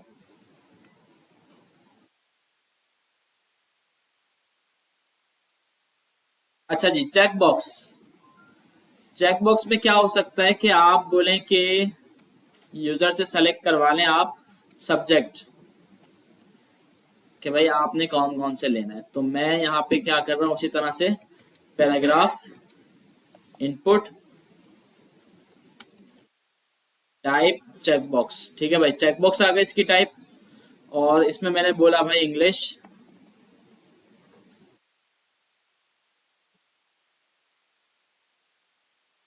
ठीक है भाई, इसी को मैंने कॉपी किया, और क्या कह रहे हैं, अच्छा नेम यहाँ पे देखिए। नेम वैसे ना हर एलिमेंट के लिए जरूरी है नेम देना, क्योंकि जब आप फॉर्म सबमिट करेंगे ना तो नेम उसकी आइडेंटिटी है कि पता चलेगा कि इसके अंदर क्या वैल्यू पड़ी हुई है। नेम हर चीज के लिए जरूरी है, तो जब भी आप बनाए तो आप नेम दे दें। वरना देखिए इस पे मैंने नेम क्यों दिया है, दूसरे तो नेम के बगैर भी चल रहे हैं, ये नेम के बगैर ना काम ही नहीं सही करता, दोनों सेलेक्ट करवा देगा ये नेम के बगैर। और अगर आप इसको नेम ना देंगे ना चेक बॉक्स को, तो ये तो होने ही मल्टी सेलेक्ट है। ठीक है, सिंगल सेलेक्ट नहीं होना इसमें। तो आप इसमें भले नेम दे दें सब्जेक्ट, वैसे नेम जो है ना सब में ही देना है हमें, लेकिन अभी हम क्यों नहीं दे रहे, क्योंकि अभी हम बना रहे हैं सिर्फ डिजाइन, अभी सिर्फ डिजाइन बना रहे हैं। अभी ये हमारा जो डेटा है ना ये कहीं नहीं जा रहा। तो जब हमारा डेटा ये किसी सर्वर पे जाएगा, डेटाबेस पे जाएगा, तो हम नेम देंगे ताकि भाई सर्वर को पता चले कि इसमें क्या आ रहा है। क्लियर है जी। नेम का एट्रीब्यूट वैसे तो हर HTML एलिमेंट पे इस्तेमाल हो जाता है, लेकिन फॉर्म के लिए ना ये इसलिए जरूरी है कि जब फॉर्म का डेटा सर्वर पे जाता है तो उसको पता चल सके कि जो वैल्यू आ रही है ये क्या है, किस चीज की वैल्यू है, ये फोन नंबर है, मोबाइल नंबर या CNIC नंबर है, या क्या है। तो इस वजह से फॉर्म में ज्यादा जरूरी है नेम। हाँ तो जाहिर सी बात है भाई, देखें मैं आपके सामने 4 चीजें लिख दूं, मैंने लिखा गौस अहमद 1122 और 0324, और इस तरह मैंने लिख दिया और मैंने आपको दे दिया। आप बोलोगे ये क्या है, समझ में नहीं आएगा आपको देख के। मैं बोलूंगा भाई मेरा नाम है। अच्छा नाम है आपका, कौन सा वाला, 1122 या गौस अहमद? मैं बोलूंगा गौस अहमद नाम है। तो अगर मैंने पहले से आपको लिखा हुआ होता कि नेम, उसके आगे गौस अहमद, फिर मैंने लिखा हुआ रोल नंबर, उसके आगे 1122, फिर मैंने लिखा हुआ था फोन नंबर, उसके आगे 0324, तो अब आपको पूछने की जरूरत नहीं पड़ती कि ये क्या है। आप समझ थे हाँ अच्छा भाई ये नेम है, ये सारी चीजें। तो इस वजह से हम फॉर्म के अंदर नेम इस्तेमाल कर रहे हैं। जब सर्वर पे हमारी वैल्यूज जाए तो सर्वर को देख के पता चल जाए कि ये क्या है जी। नहीं ग्रुपिंग होना जरूरी नहीं, लेकिन ग्रुपिंग होना जरूरी है। ये एक ही ग्रुप का पार्ट है ना ये भाई, सारे सब्जेक्ट हैं, सारे सब्जेक्ट हैं। नहीं डिफरेंट होंगे तो फिर वो अलग ग्रुप बन जाएगा, पूरा वो ग्रुप ही अलग बन जाएगा। देखिए बात यहाँ पे क्या हो रही है कि भाई सब्जेक्ट पूछ रहे हैं हम, सब्जेक्ट पूछ रहे हैं तो इसका नेम सब्जेक्ट ही होगा। अगर सब्जेक्ट के अलावा होगा तो फिर वो उस ग्रुप से निकल जाएगा। मल्टीपल तो होगी चेक बॉक्स की। सर ये पासवर्ड के आगे पासवर्ड के साथ भी नेम लिखेंगे, देखिए मैंने पासवर्ड के साथ भी नेम लिखेंगे, लेकिन अगर हमने नंबर में ना लिखा हो पासवर्ड, तो वो तो पासवर्ड है, पासवर्ड तो कुछ भी हो सकता है, नंबर, अल्फाबेट, पासवर्ड तो कुछ भी हो सकता है ना। नेम इतना जरूरी नहीं है पासवर्ड। नहीं नेम तो लिखेंगे ना भाई, ताकि पता चले देखने वाले को कि ये क्या है। भाई मिसाल के तौर पे देखिए मैंने, नेम एट्रीब्यूट की वैल्यू कुछ भी मैं देखिए ये नोटपैड खोल रहा हूँ और मैंने लिखा गौस अहमद, या बल्कि गौस अलग लिखा, अहमद अलग लिखा, ये लिख दिया। ठीक है भाई, ये लिख दिया और मैंने लिख दिया ठीक है, अब देख के क्या लग रहा है, अब हमें तो चलो हम चलो फिर भी इंसान है, हम थोड़ा सा समझ सक रहे हैं देख के, यार ये ईमेल है और ये वाला पासवर्ड लग रहा है मुझे देख के, और ये वाले फोन नंबर लग रहा है, ये वाला रोल नंबर लग रहा है, लेकिन इन दोनों में नहीं पता, हो सकता है ये गॉस हो, ये इसका नाम हो बंदे का और ये फादर नेम हो, जबकि ये नहीं है। ठीक है, तो हम क्या करते हैं, हमें टैग्स देने होंगे, इसको नेम देना होगा एक, जिस तरह मैंने इसके आगे लिखा नेम कि भाई ये नाम है मेरा, इसके आगे मैंने लिखा फादर नेम ताकि पता चले देखने वाले को ये फादर नेम है। अच्छा, आगे मैंने लिखा रोल नंबर ताकि देखने वाले को पता चले ये रोल नंबर है, वरना अगर मैं ये नहीं देता तो देखने वाला कभी भी नहीं समझ सकता था कि ये क्या है। इंसान में समझ सके वो तो फिर सर्वर होगा जो समझेगा चीजों को। ठीक है, तो इस वजह से यहाँ पे ये हम नेम दे रहे हैं। अच्छा, अब देखिए आप बोल रहे हैं कि चेक बॉक्स के अंदर ग्रुप ना बनाए, अलग अलग सब्जेक्ट दे दें। देखिए, जब सब्जेक्ट मैं यहाँ पे लिख रहा हूं, एक सेलेक्ट किया इंग्लिश और एक सेलेक्ट किया उर्दू, एक सेलेक्ट किया मैथ, 3 सेलेक्ट कर लिए। अगर आप नाम अलग अलग दे देंगे ना तो सर्वर पे इतना जा रहा होगा। सब्जेक्ट के अलावा आप क्या नाम देंगे तो वो अलग से, यहाँ पे मिसाल के तौर पे टेस्ट, तो दोनों अलग अलग नाम से जा रहे होंगे। इंग्लिश सब्जेक्ट के अंदर इंग्लिश रखा हुआ है, टेस्ट के अंदर उर्दू, जबकि होना क्या चाहिए, तीनों ही सब्जेक्ट नहीं है, देखने वाले को पता चले ये 3 वैल्यू हमारे पास आ रही है ना, ये क्या है, तीनों सब्जेक्ट हैं। तो इस वजह से हम इसकी आइडेंटिटी बना रहे हैं, इसका नाम बना रहे हैं कि जब ये वैल्यू जाए तो देखने वाले को पता चल जाए कि ये इस चीज की वैल्यू है। अच्छा, अभी HTML तक अगर नहीं देंगे ना कोई मसला नहीं, कि अभी हम बना रहे हैं सिर्फ डिजाइन। ये जब का काम है जब आप अपना डेटा सर्वर पे भेजना सीखेंगे और सर्वर बनाना सीखेंगे। अभी आप कुछ भी ना दें, खैर है जी। वो फिर लगेगी जावास्क्रिप्ट से। ठीक है भाई, जावास्क्रिप्ट से लगेगी। अच्छा, इसमें 2-3 हो सकता है HTML का भी कोई एट्रीब्यूट हो, लेकिन है नहीं, कभी मैंने देखा नहीं और मेरे हिसाब से नहीं होगा। तो जावास्क्रिप्ट से ही हम लगा सकते हैं कि भाई 3 से ज्यादा सेलेक्ट ना हो। अच्छा, सिंगल, हाँ सिंगल लाइन में लिखना है तो फिर एक ही पैराग्राफ में तीनों डाल दें सिंगल लाइन में, अगर मल्टी लाइन में नहीं जाना तो। अच्छा, इसमें ना रेडियो बटन में और चेक बॉक्स में दोनों में एक एट्रीब्यूट होता है जिसका नाम है चेक्ड। अच्छा, ये ऐसा एट्रीब्यूट है, इसका नेम और वैल्यू सेम है। ठीक है भाई, ये ऐसा एट्रीब्यूट है, इसका नेम और वैल्यू सेम है। अच्छा, कभी भी HTML में ऐसा कोई एट्रीब्यूट मिले तो अगर हम उसका सिर्फ नाम भी दे देना तो चलेगा। ठीक है भाई, वो इसको समझ जाएगा कि भाई अगर ऐसा कोई एट्रीब्यूट हो जिसका नाम और वैल्यू सेम हो, तो अगर आप सिर्फ नाम भी दे दें तो चलेगा, कोई मसला नहीं। तो मैंने चेक दे दिया, चेक करेगा क्या कि डिफॉल्ट पे चेक लगा देगा मेल के ऊपर। देखिए, ये चीजें छोटी छोटी होती है, क्यों होती है कि भाई यूजर आया हमारी वेबसाइट पे, हमने उसको पहले मेल दिखा दिया, क्यों कि मुझे पता है मेरी वेबसाइट पे ज्यादा आने वाले कौन है, मेल है, तो उसका टाइम बच गया, उसको खुद से सेलेक्ट करना नहीं पड़ेगा कि भाई मेल। तो इस वजह से मैंने पहले से उस पर चेक लगा दिया जी। तो आप एक ही पैराग्राफ पे रख दो उसको, मैंने 2 पैराग्राफ रखे हैं मेल फीमेल को ना। हाँ, तो उसको भी तीन अलग अलग पैराग्राफ बनाए हुए मैंने, पैराग्राफ ब्लॉक लेवल एलिमेंट है, ऐसा ही है, तो इस वजह से तीनों अलग अलग लाइन में आ रहे हैं। तीनों आप सेम पैराग्राफ के अंदर लिख दो, सेम लाइन में आ जाएंगे इस तरह से। देखो, यहां से हमने निकाल दिया इसको, और ये इस तरह से मैंने एक ही पैराग्राफ के अंदर तीनों लिख देता हूं मैं। यह आ गया मैथ, और नीचे से उर्दू को कॉपी किया, 2 पैराग्राफ जो एक्स्ट्रा बनाए थे वो खत्म कर दिए, और यहाँ पे मैं इसको ले आया। ठीक है, चला के देखते हैं, रीलोड किया, तीनों एक ही लाइन में आ गए। ठीक है भाई, क्योंकि तीनों सेम पैराग्राफ के अंदर आ गए। तो इस तरह की चेक वाली जो है ना, ये इस पे भी चलेगी। जिस तरह मैंने मैथ पे चेक लगा दिया, मैथ पे चेक लगा दिया, ये आ गया भाई। ठीक है भाई, ये ऑलरेडी। अच्छा, इसको अनचेक कर सकते हैं हम, इसको अनचेक कर सकते हैं, और ये जो मेल पे डिफॉल्ट चेक आ रहा है इसको भी हटा सकते हैं फीमेल सेलेक्ट करके। अच्छा, अब देखें यहाँ पे एक चीज, यहाँ पे एक क्वेश्चन बनना चाहिए कि इनपुट में अब जो भी हम वैल्यू लिख रहे हैं इनपुट में वो चली जाती है सर्वर पे।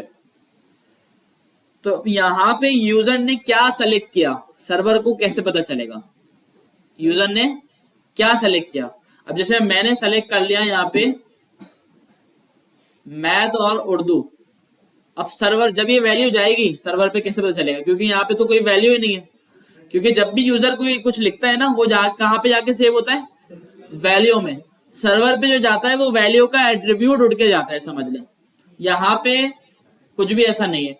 तो यहाँ पे क्या होता है इस वाले केस में, अगर हम सर्वर के लिए काम कर रहे हैं, फिलहाल तो कोई मसला नहीं है अगर ना भी दें, लेकिन अगर हम सर्वर के लिए काम कर रहे हैं तो हमें हर इनपुट को वैल्यू खुद से देनी होगी। ठीक है भाई, तो यहाँ पे आप इस तरह लिख दें, शॉर्ट में लिख दें भले कि बस सर्वर को पता चल जाएगा इंग्लिश है, और नीचे भाई वैल्यू मैथ लिख दें। ठीक है भाई, और उसके नीचे वैल्यू रेडियो बटन में भी, चेक बॉक्स में भी, रेडियो बटन, मतलब ये हर उस चीज पे करना होगा जो ऐसी चीज हो जो सेलेक्टेबल हो, मतलब यूजर आके उसमें खुद अपना इनपुट नहीं दे रहा हो बल्कि सिर्फ सेलेक्ट करके बता रहा हो, तो ये हर उसमें देना जरूरी है। ठीक है भाई, तो जो भी ऐसी चीज होगी जैसे ड्रॉप डाउन भी आएगा अभी, फिर अभी रेडियो बटन हो गया, चेक बॉक्स हो गया, तो आगे कुछ भी ऐसा आएगा जो सेलेक्टेबल है तो उसमें वैल्यू देना जरूरी है। वैल्यू हमें नजर नहीं आएगी, वैल्यू हमें नजर नहीं आएगी, लेकिन जब भी हम इसको सेलेक्ट करेंगे ना तो इसका मतलब हमने ये वाली वैल्यू को सेलेक्ट किया, और जब सर्वर पे डेटा जाएगा तो वो ये उठ के जाएगा, ये नहीं जाएगा, ये वाला उर्दू नहीं जाएगा, क्योंकि ये तो सिर्फ यूजर को दिखाने के लिए। सर्वर पे कौन सा जाएगा, ये वाला उर्दू। अगर आपने वैल्यू नहीं दी और ऐसे ही फॉर्म सबमिट कर दिया तो सर्वर पे जा रहा होगा एम्प्टी, खाली खाली वैल्यू जा रही होगी। ठीक है, तो इस वजह से ये देना जरूरी है, क्योंकि भाई अभी हम एचटीएमएल पढ़ रहे हैं तो अभी नहीं भी दें तो कोई मसला नहीं है, तो जब हम आगे की चीज पे जाएंगे, डेटा सेव करवाने जाएंगे सर्वर पे, तो फिर मसला होगा।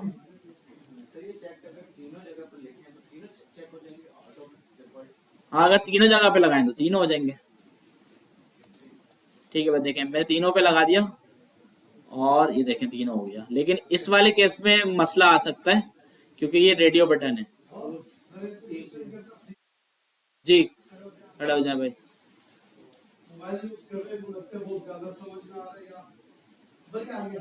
चलो आप जल्दी से आके ना इनपुट की टाइप बता देंगे सारी जो भी हमने पढ़ी।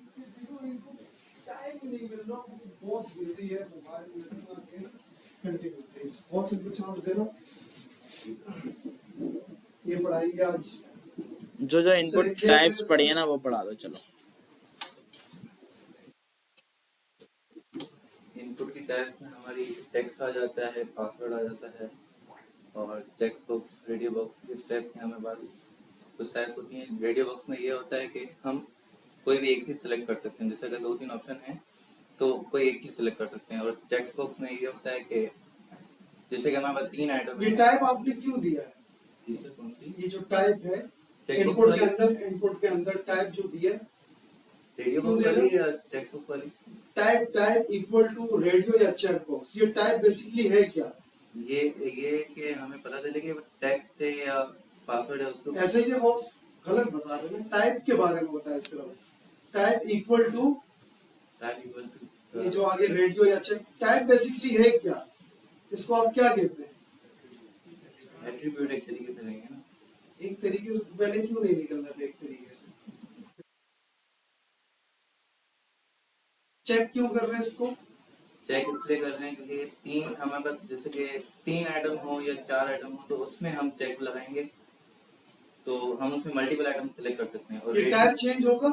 ये चेंज हो सकता है। टाइप चेंज हो सकते हैं। टाइप इक्वल टू रेडियो, इसके रेडियो चेक चेंज हो सकते हैं, चेक बॉक्स, लेकिन टाइप तो चेंज नहीं हो सकता ना। तो ये आप क्यों कह रहे चेंज होगा?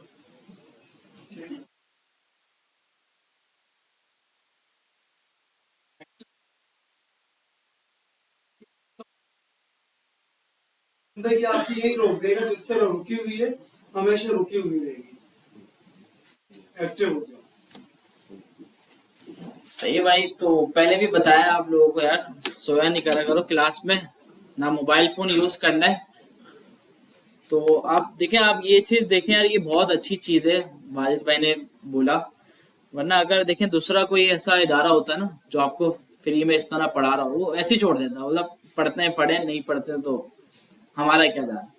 पर हमें तो वह चलाना है इदारे को, और बस बच्चे के ऊपर है, वो पढ़ता है पढ़े, नहीं पढ़ता नहीं पढ़े भाई। लेकिन माशाल्लाह भाई यहाँ पे शुरू से ऐसा ही है, हमारे टाइम पे भी ऐसा ही था, सख्ती करके पढ़ाया जाता है थोड़ी सी ना, तो इसमें ये अच्छा रहता है। जो पूरा इन्वायरमेंट है वो भी बेहतर रहेगा, और फिर जो नहीं भी पढ़ने वाला होगा ना, हो सकता है वो पढ़ जाए। तो ये बहुत अच्छी बात है कि भाई इस तरह हम लेके चले। तो आप भी भाई कोशिश करा करें, मोबाइल यूज कर नहीं करें, क्लास में सोए नहीं, जो सो रहा हो बराबर वाला उसको उठा दिया करें, ये आपके ऊपर है। नहीं लग जाती आग भाई। देखिए मैं अगर अभी किसी किसी और को बुलाऊं यहाँ पढ़ाओ में बैठ जाऊं, मेरी भी आग लग जाएगी, लग जाती है भाई, मसला क्या है इसमें। लेकिन हमें क्या करना है, कोई भी सो रहा उसको उठा दो और थोड़ा सा मूड होके आ जाओ, सेट है। क्योंकि माहौल ऐसा होता है ना कि आग लग जाती है, तभी हमने एक्टिविटी रखी हुई है, तो चले कर लेते हैं, चलो एक्टिव हो जाए। 10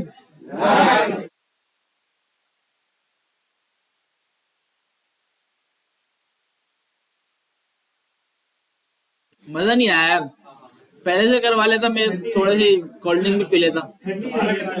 चलो दोबारा से 10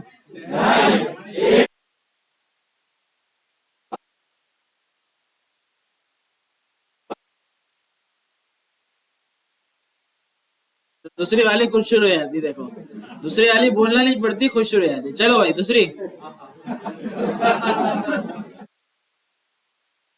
दूसरी में मजा नहीं आता यार, सही से यार थोड़ा। चलो भाई स्टार्ट।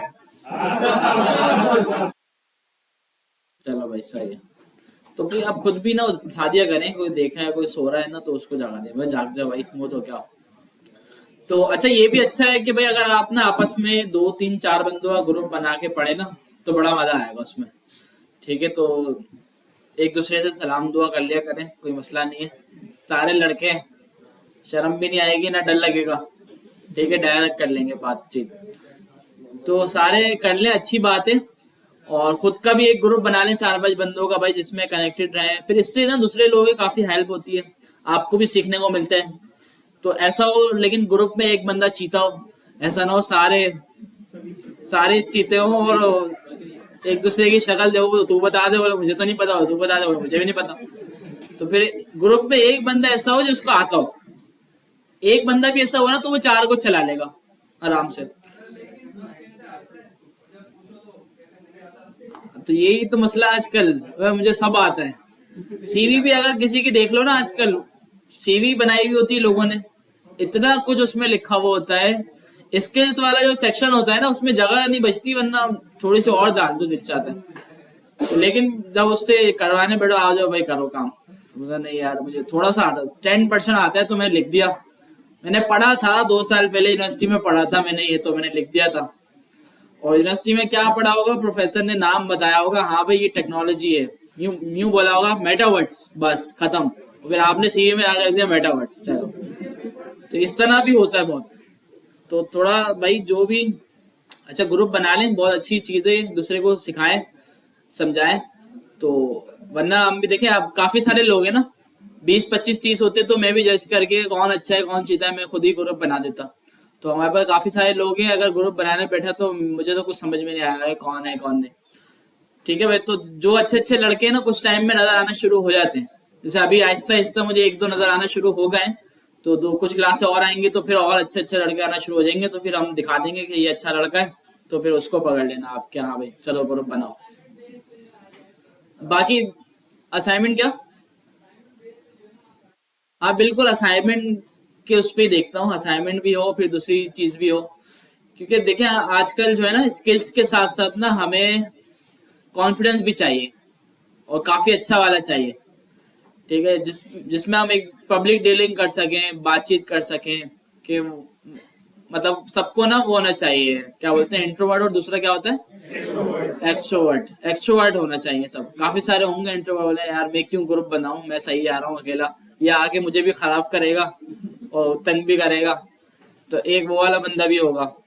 तो आप देख लें अपने हिसाब से भाई, बना लें ग्रुप। इसमें ये भी है क्या, कुछ लोग होते हैं दूर से आते हैं, एक के पास बाइक है, एक बस में आ रहा है, तो इस तरह भी हेल्प हो जाती है लोगों की कि दोनों साथ आ जाओ, पेट्रोल शेयर कर लो, दोनों का फायदा हो जाएगा। अगर नहीं करना चाहता एक बंदा, पार्टी है पहले से ही, तो उसको फ्री में ले आए, अच्छी बात है, ये भी बहुत अच्छी बात है। ठीक है, तो मैं भी देखें ये कोशिश करता हूँ भाई, मैं अपना ही बताता हूँ भाई, मैं तो जमशेद रोड से आता हूँ करीब से ही, कोई जाना चाहता है मेरे साथ तो आ जाया करे भाई।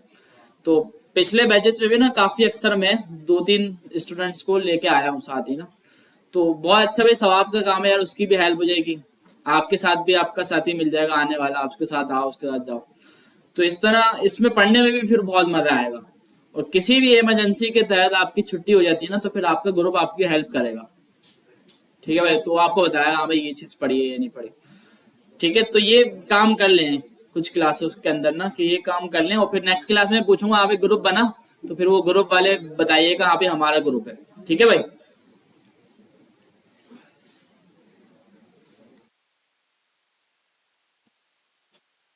अच्छा भाई, ड्रॉप डाउन आ गया। अब ड्रॉप डाउन लिस्ट बॉक्स ये किस लिए कि भाई रेडियो बटन और चेक बॉक्स की तरह ही काम करता है ये। यूजर से कोई वैल्यू सेलेक्ट हमें करवानी होती है, लेकिन अगर हमारे पास वैल्यू काफी सारी हैं, इतनी सारी हैं कि उसको चेक बॉक्स में शो करवाएंगे तो पूरा पेज हमारा भर जाएगा वैल्यूज से, तो फिर हम क्या करते हैं उसकी जगह पे ये एक अलग से एलिमेंट दिया हुआ है पूरा, जिसका नाम है सेलेक्ट। ठीक है भाई, और सेलेक्ट का एक चाइल्ड एलिमेंट होता है ऑप्शन, तो इसको यूज करके देखते हैं। तो सेलेक्ट ये इसका पेरेंट एलिमेंट है। ठीक है भाई, नेम वैल्यू वगैरह वाले जितने भी एट्रीब्यूट हैं वो पेरेंट पे चलेंगे इस पे। जैसे मैंने इसका नाम रख दिया कंट्री या सिटी। ठीक है भाई, नेम का हो गया, वैल्यू का एट्रीब्यूट हो गया, आईडी हो गया, सब कुछ इसके ऊपर लगेंगे जो इनपुट के ऊपर लगते हैं ना। एक इसकी वैल्यू होगी और इसके अंदर आएंगे ऑप्शंस। ठीक है भाई, और हर ऑप्शन की एक वैल्यू होगी।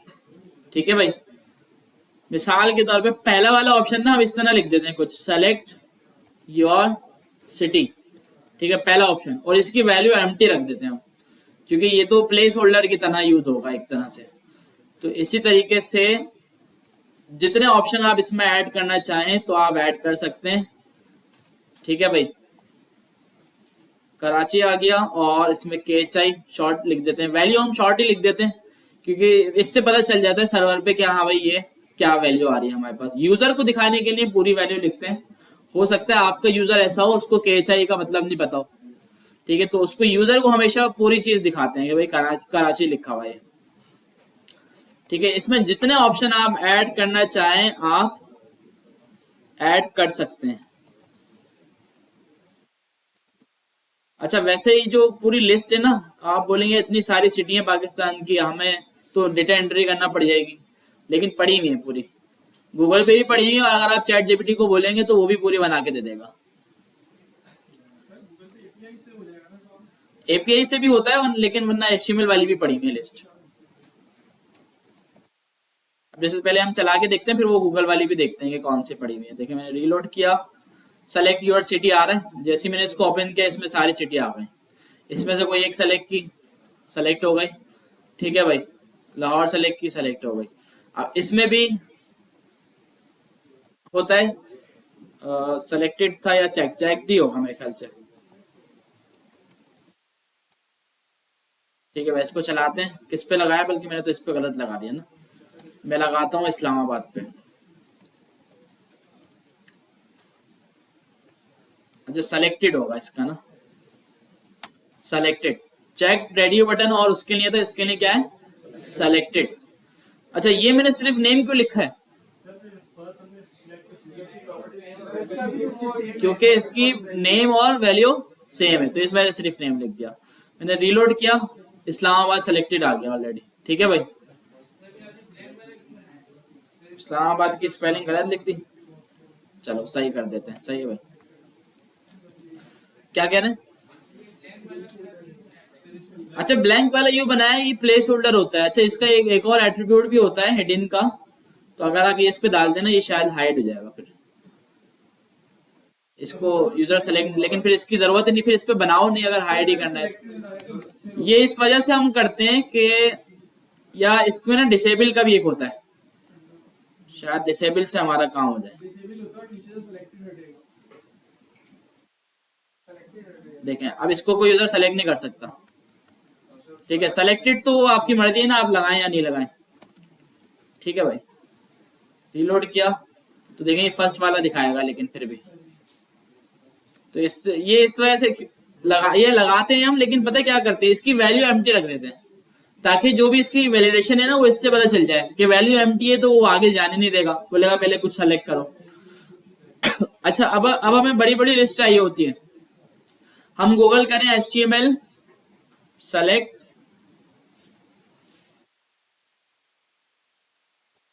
लिस्ट ऑफ पाकिस्तान सिटीज, इस तरह अगर हम लिख दें तो किसी ना किसी ने बनाई हुई होगी। देखें गिटहब पे आ रहा है, ये आ गया, देखो सारी ये सारे ऑप्शन आ गए।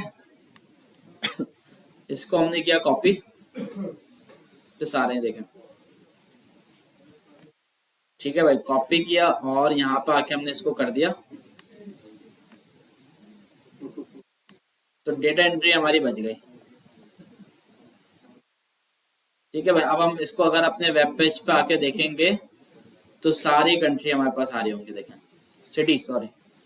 तो इस तरह कंट्री की भी आपको लिस्ट मिल जाएगी, एरिया की भी मिल जाएगी, ठीक है। पाकिस्तान के ज्यादातर एरिया की लिस्ट जो है ना वो बनी हुई पड़ी हुई होती है गूगल पे, आप उठा लो जाके।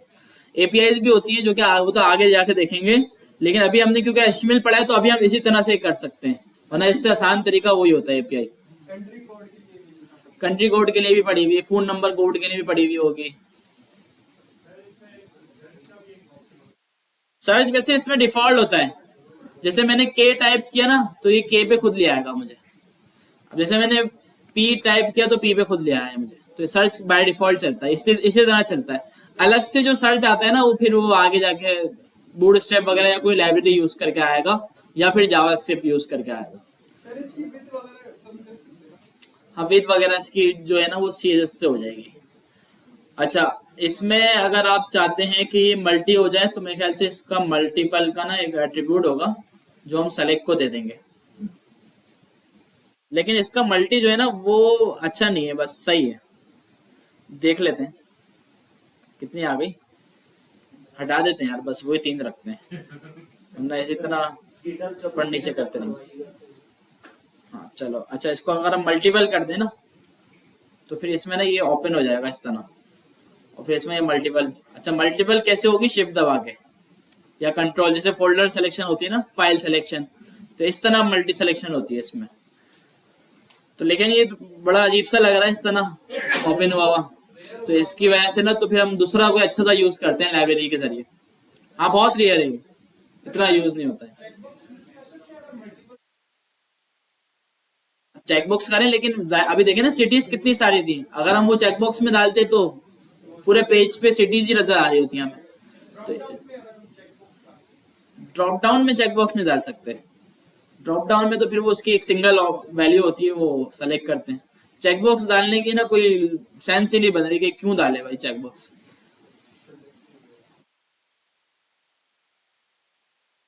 सेलेक्टेड हमने देख लिया, ऑप्शन देख लिया, वैल्यू हमने देख लिया, हर ऑप्शन के अंदर वैल्यू आप देंगे ताकि सर्वर पे जो भी जाए ये वैल्यू जाए। मल्टी सेलेक्ट मैंने आपको बता दिया, मल्टीपल आप देंगे तो वो इसको मल्टी सेलेक्ट बना देगा, और आप कंट्रोल या शिफ्ट की हेल्प से इसको सिलेक्शन करेंगे मल्टीपल। फाइल इनपुट, ठीक है भाई, मिसाल के तौर पे एक हम पैराग्राफ बना रहे हैं, उसमें बोलते हैं भाई अपलोड योर पिक्चर, ठीक है भाई, ये एक इनपुट है।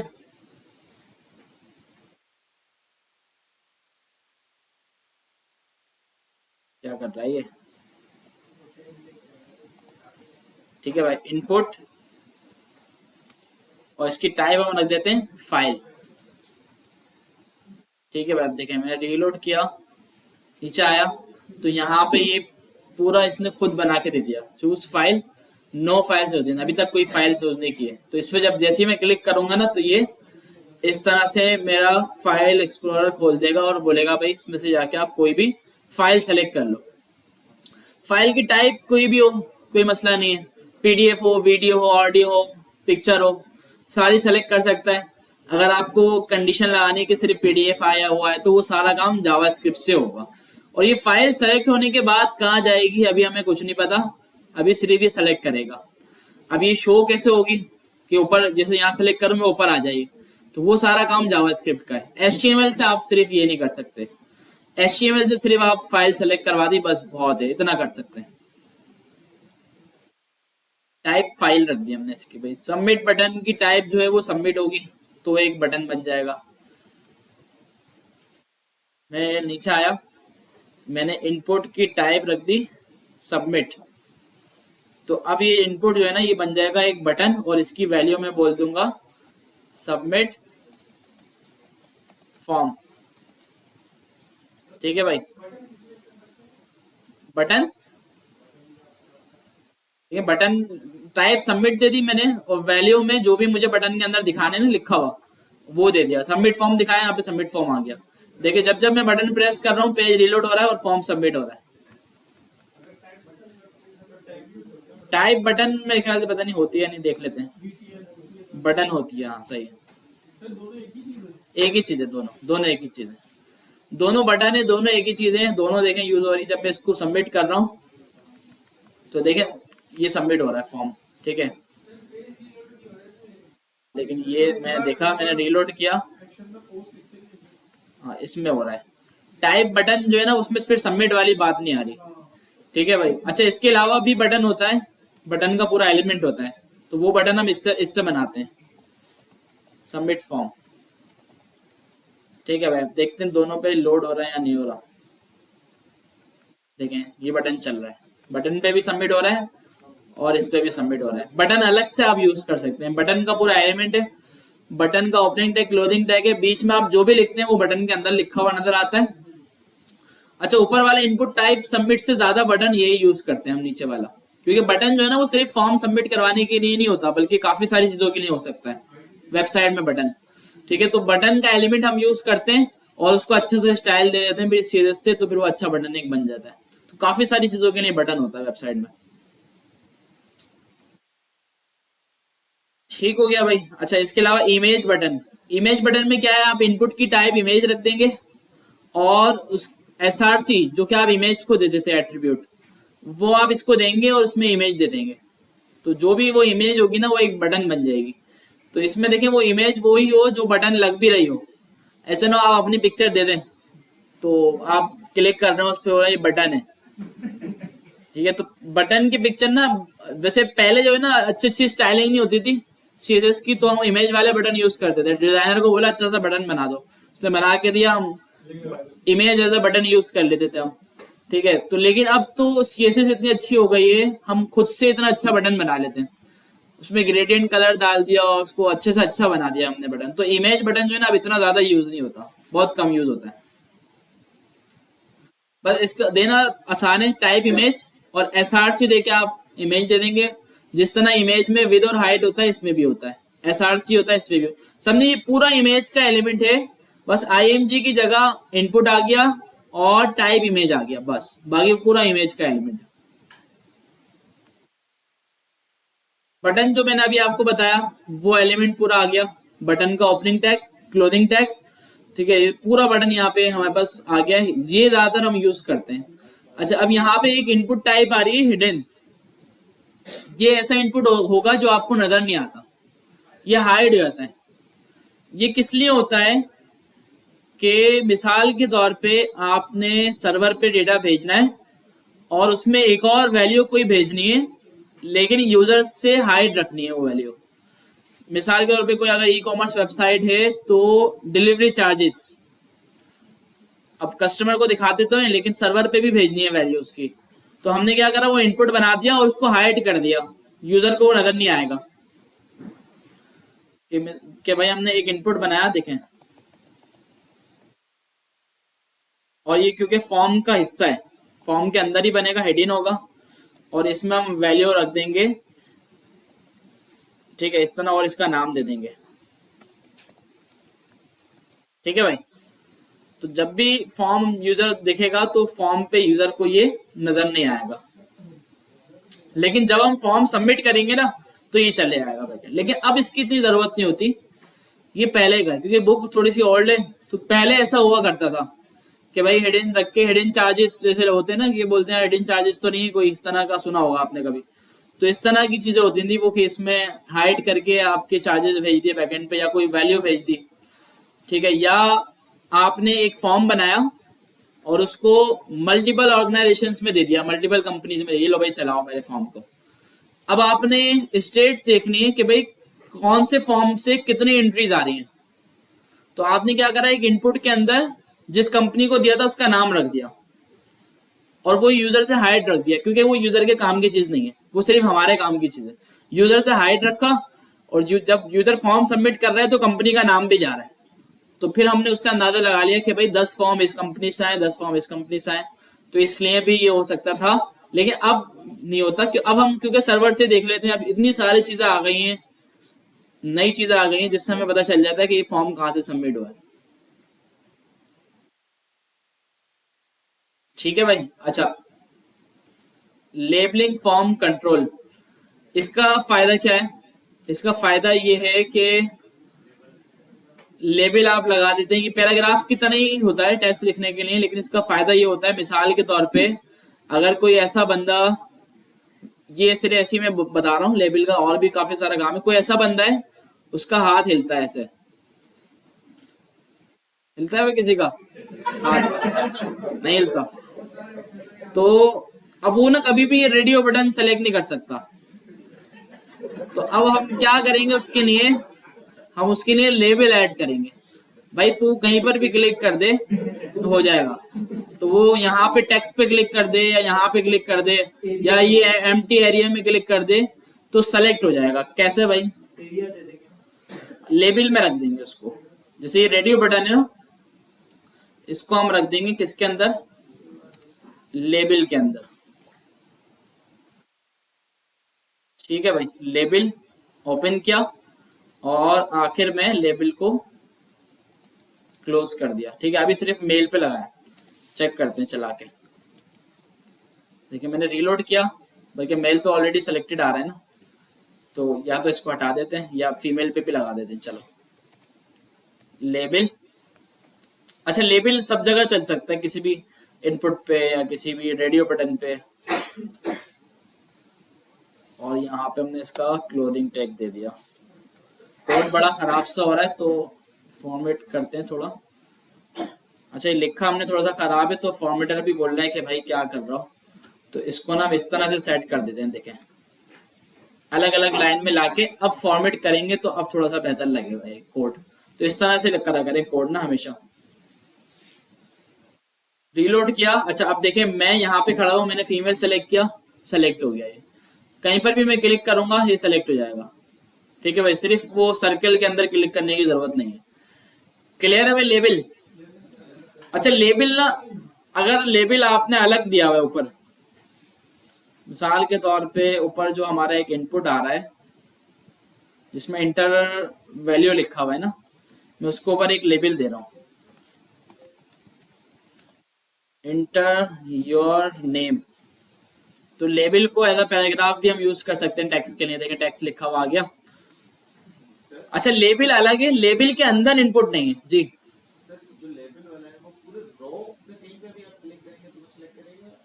जहां तक लेबल का एक्सेस होगा, जहां तक वो रॉ होगी, यहाँ जहां तक टेक्स्ट होगा। अब अच्छा देखें आप, जो हमारा इनपुट है ना वो लेबल के अंदर नहीं है, इनपुट अलग है और लेबल अलग है। अब ये काम नहीं करेगा। देखिए मैं लेबल पे क्लिक कर रहा हूँ, ये इनपुट के अंदर लेके नहीं आ रहा मुझे। अच्छा अगर इनपुट में अपना लेबल के अंदर रख दूं इस तरह, तो पूरा ही आ गया। इसका सिर्फ क्लोजिंग टैग उठाया और यहाँ पे लाके रख दिया। इनपुट को हमने इसके अंदर रख दिया, लेबल के अंदर। रीलोड किया, देखिए मैंने लेबल पे क्लिक किया, इनपुट के अंदर आ गया मैं। अच्छा अगर मेरा लेबल ऐसा ही है, लेबल अलग लिखा हुआ है, लेबल ऊपर लिखा हुआ है और इनपुट नीचे लिखा हुआ है, तो अब क्या होगा? आप इनपुट को देंगे एक आईडी, आईडी से क्या बन जाएगी? इसकी पहचान। ठीक है, तो इसकी आईडी में दे देता हूं नेम।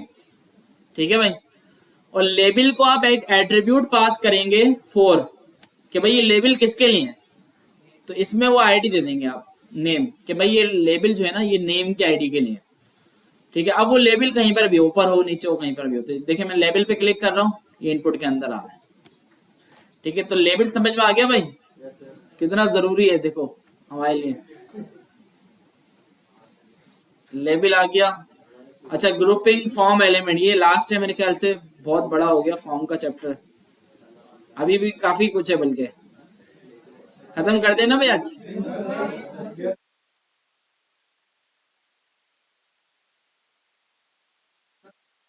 बहुत है,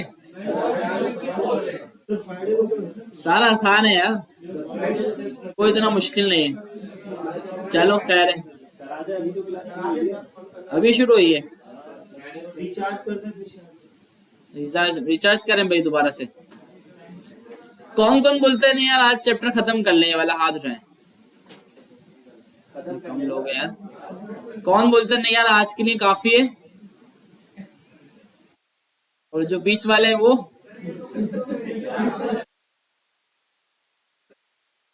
क्या हाथ हिल रहे हैं। चलो लेबल लगाओ भाई इनको भी, फिर लेबल की जरूरत है। ठीक है भाई, तो एक काम करते हैं, चलो थोड़ा सा ओवरव्यू कर लेते हैं जो जो हमने चीजें पढ़ी, तो फिर यहीं तक रखते हैं। अच्छा, इसके बाद भी ना chapter number 8, chapter number 9, 2 chapter हैं हमारे HTML के ना, और पर लेकिन फिर उसमें एक्स्ट्रा चीजें सारी समझे, फॉर्म तक हमें चीजें जो थी HTML की वो इम्पोर्टेंट थी, फॉर्म के बाद जो चीजें थी वो एक्स्ट्रा मार्कअप के नाम से होंगी, इजी होंगी बहुत, इतनी ज्यादा मुश्किल नहीं होंगी चीजें।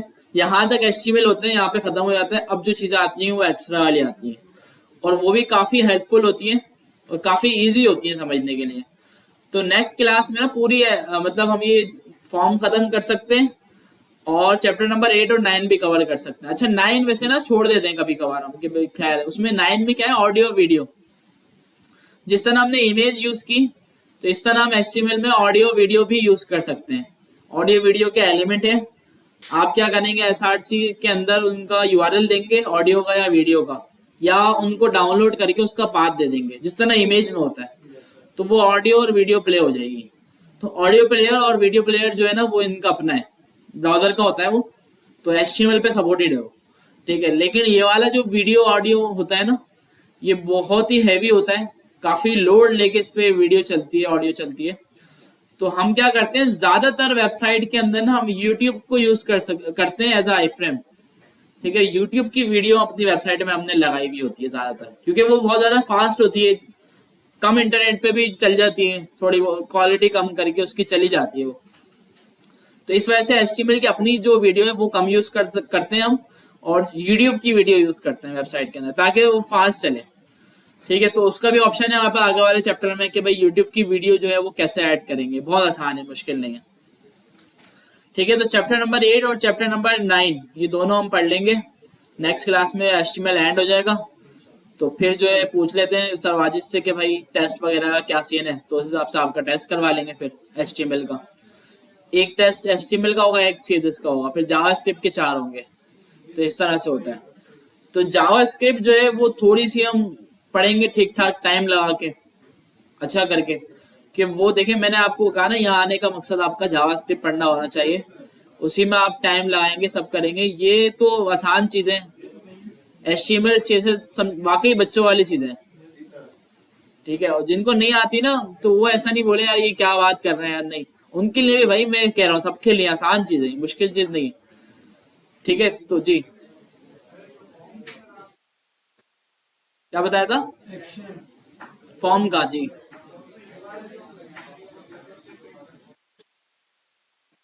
हाँ देखें वो API ही होती है वो।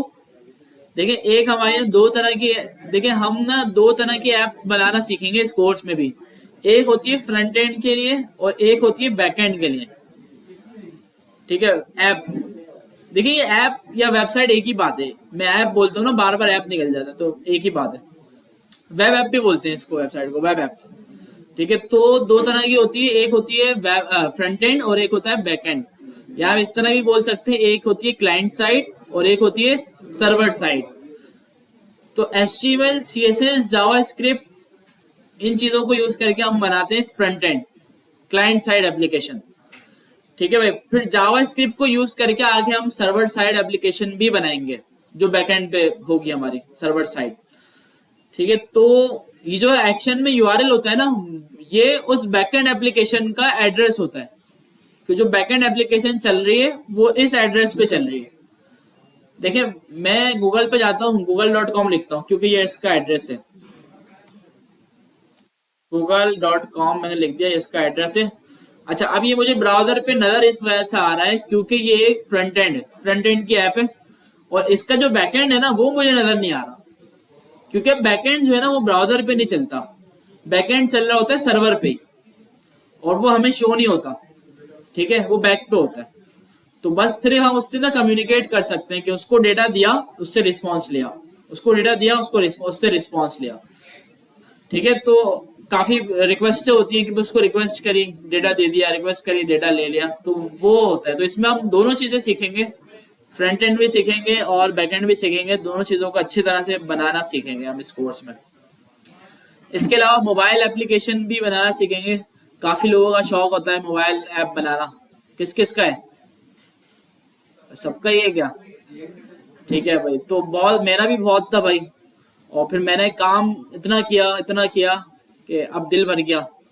तो अब जो है वेबसाइट पे हूँ, दोबारा से काम कर रहा हूँ काफ़ी टाइम से, और बैकएंड वगैरह की चीज़ों में, ठीक है। तो मोबाइल ऐप पे भी करता हूँ, लेकिन अब इतना नहीं जितना पहले कर चुका ना। तो मोबाइल ऐप पे माशाल्लाह से बहुत काम किया है, बहुत ज़्यादा किया। मतलब ऐसा है कि जो शुरू में आपको बातें बता रहा था, तकरीबन 30+ ऐप्स होंगी जो लाइव हैं, जिनको यूज़र यूज़ कर रहे हैं। हर एक नेटिव पे बनाई है, एक नेटिव पे भी बनाई है और फ्लटर पे भी बनाई है, ठीक है। तो हाँ, प्ले स्टोर पे, ऐप स्टोर पे, दोनों पे है, एप्पल पे भी, एंड्रॉयड पे भी, सब पे। क्या कह रहे हैं? स्कोप देखें हर चीज का है, स्कोप वाली बात है ना, हर चीज का है स्कोप है। आप बस मेहनत करें।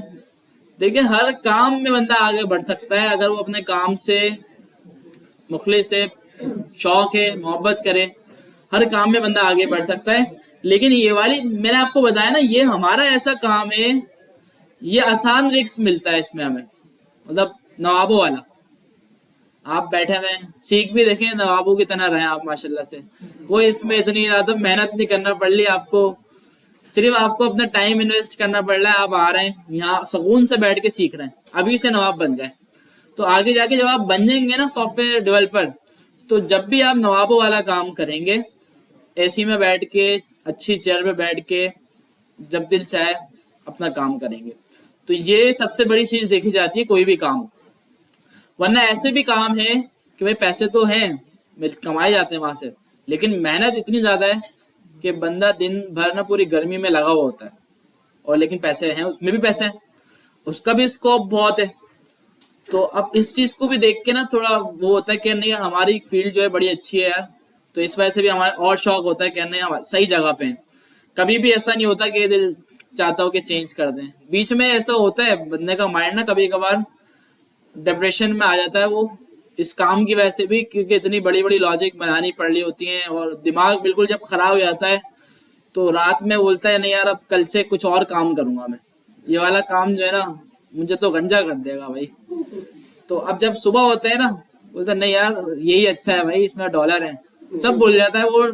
और जब माइंड फ्रेश होता है ना, उसकी लॉजिक भी बन जाती है, सब समझ में भी आ जाता है, सब हो जाता है। तो इस तरह का इसमें सीन है। और देखें दुनिया के नंबर 1 जो है ना, रिचेस्ट मैन जो है, बिलियनियर जो है, वो भी इसी फील्ड में ही है मेरे ख्याल से, ऐसे ही। तो अभी कौन चल रहा है?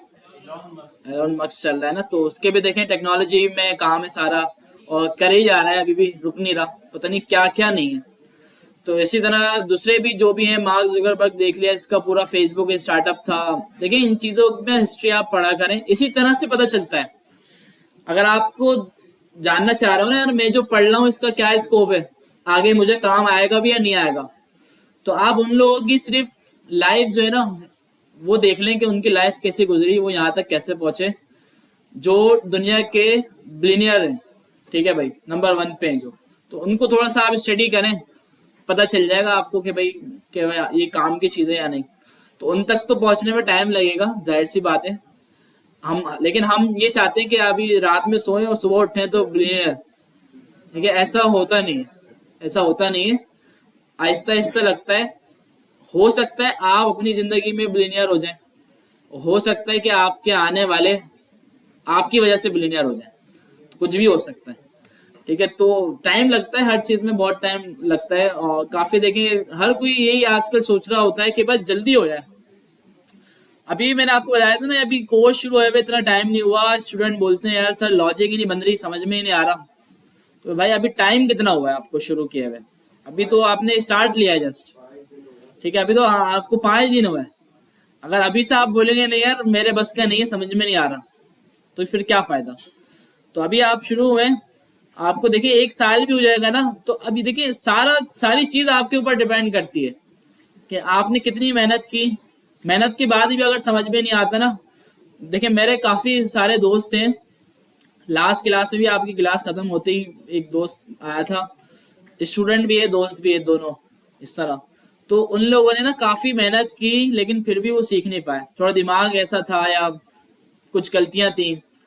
तो लेकिन आज 5 से 6 साल बाद ना, अब अच्छी जगह वो मेहनत करके फिट हो ही गए, क्योंकि उन्होंने छोड़ा नहीं, लगे रहे वो। अच्छा, पहले मेरे पास भी कोई प्रोजेक्ट आता था ना, और मेरा दोस्त है, बोले यार बॉस मुझे काम दे दो यार, अब मैं देते हुए भी डरूं, मैं तो काम की तो रेल लगा देगा भाई। तो लेकिन अब जो है ना भरोसा हो गया, नहीं यार अब कर सकता है बंदा, दे दो यार, कि अब जॉब भी कर रहे हैं और सब, क्योंकि छोड़ा नहीं भाई और लगे रहे हो तो हो गई भाई। लेकिन अर्निंग वो वाली नहीं है, अर्निंग थोड़ी सी कम है भाई, क्योंकि जाहिर सी बात है जब उसका काम करना शुरू होता है ना, वो जब से अर्निंग आपकी काउंट होना शुरू होती है। अगर आपने पहले ही साल में अच्छा सीख लिया, जैसे आपने 1 साल ये कोर्स पढ़ा और इसी साल आपने अच्छा सीख लिया, सबसे अच्छा वो बंदा है, उसकी अर्निंग उसी वक्त से स्टार्ट होगी, तो 2-3 साल बाद ना पता नहीं कहाँ पहुंचा होगा वो। और वरना ऐसा भी होता है कि कुछ लोग कोर्स करने के बाद भी एक आध दफा और पढ़ते हैं, तो फिर जाके समझ में आता है, तो फिर वो काम करना शुरू करते हैं। और कुछ ऐसा होता है कि एक ही बारी में कोर्स किया और फिर उसके बाद से काम करना शुरू हो गया। ठीक है, अब ये सब आपके ऊपर है, ठीक है, ना मेरे ऊपर है ना सिलानी के ऊपर है कि आपको जबरदस्ती पढ़ा सकें, सारा आपके ऊपर है। देखिए इस तरह का होता तो फिर तो मैं तो चाहता है जितने बैठे हैं सभी पढ़ जाएं, सभी यहाँ पे अच्छा पढ़ के निकल जाएं। तो इसी तरह भाई काफ़ी ऐसे लोग हैं जो अभी तक पता चलते हैं 2 साल 3 साल पढ़ने के बाद अब जाके जॉब लगी, 3 साल तक पढ़ते रहे अब जाके सेट हुए वो। लेकिन फिर उनकी यही वाली गलतियां देखी ना, मैंने उनसे देखा उनको या पूछा, तो गलतियां यही वाली नजर आई कि एक साथ काफ़ी कुछ सीखने की कोशिश की, या तो ये गलती होती है, या टाइम नहीं दे पाए, ये गलती होती है। ठीक है, और जो दूसरी फील्ड वाला बंदा है ना, उसके लिए बड़ा मुश्किल होता है निकलना, कि जो अब टेक्नोलॉजी में आ गया लेकिन उसकी अच्छी जॉब चल रही है, ये वाला मसला भी होता है। अब उसको जॉब छोड़ेगा तो फिर वो उसकी वहाँ पे सैलरी आ रही है, और सैलरी नहीं आएगी तो रुक जाएगा खर्चा।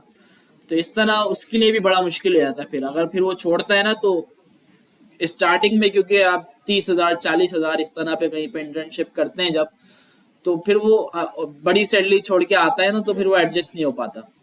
तो ये वाली चीज भी होती है। तो अगर इस तरह करने वाला कोई है ना, तो मैं उसको ये बोलूंगा भाई 4-5-6 महीने का पैसे जमा करें सही से, जब कोर्स पूरा हो जाए तो इतने पैसे हो कि 4-5 महीने बगैर पैसों के गुजारा हो सके, तो फिर वो इस फील्ड में आ सकता है दूसरी फील्ड से, वरना बहुत मुश्किल होता है। वरना देखिए काफी ऐसे भी लोग होते हैं, सिर्फ इस फील्ड में पैसा नहीं है, दूसरी फील्ड भी है, लोग कमा रहे हैं भाई, अच्छी खासी सैलरियां होती हैं लोगों की। तो लेकिन ये फील्ड ऐसी है, आपको और ज्यादा आगे ले जाएगी, जितना आप पढ़ोगे ना, जितना आप लर्निंग करोगे और ज्यादा आगे बढ़ते जाओगे। दूसरी ऐसी होती है कि उसमें एक टाइम आता है जहां आपका ब्रेक लग जाता है कि भाई अब इससे ज्यादा आप नहीं कमा सकते, इसमें भाई ये इनफ है। लेकिन इसमें ना कोई लिमिट नहीं है, इसमें जितना आप सीखते जाओगे उतना आप कमाते जाओगे, उतना आगे बढ़ते जाओगे, क्योंकि इसमें ऑप्शन ही इतने आपके पास अर्निंग करने के। तो ये फायदा, आप में से भाई काफी सारे ऐसे होंगे, तो अभी से माइंड बनाना लग जाए। अगर आपको समझ में आ रही है फील्ड और आपको लगता है कि यार मुझे आगे इसमें जाना चाहिए, तो अभी से वही वाली चीज करना शुरू करें, पैसे वैसे जमा करें, और एंड में आगे जब बारी आए फील्ड चेंज करने की, तो फिर आराम से आप कर सकते हैं, कोई मसला नहीं है। लेकिन मुझे तो इस वजह से मसले नहीं आया कि कुछ लोग ऐसे होते हैं जिनका करियर स्टार्टिंग यहीं से होता है, मेरा भी ऐसे ही हुआ था।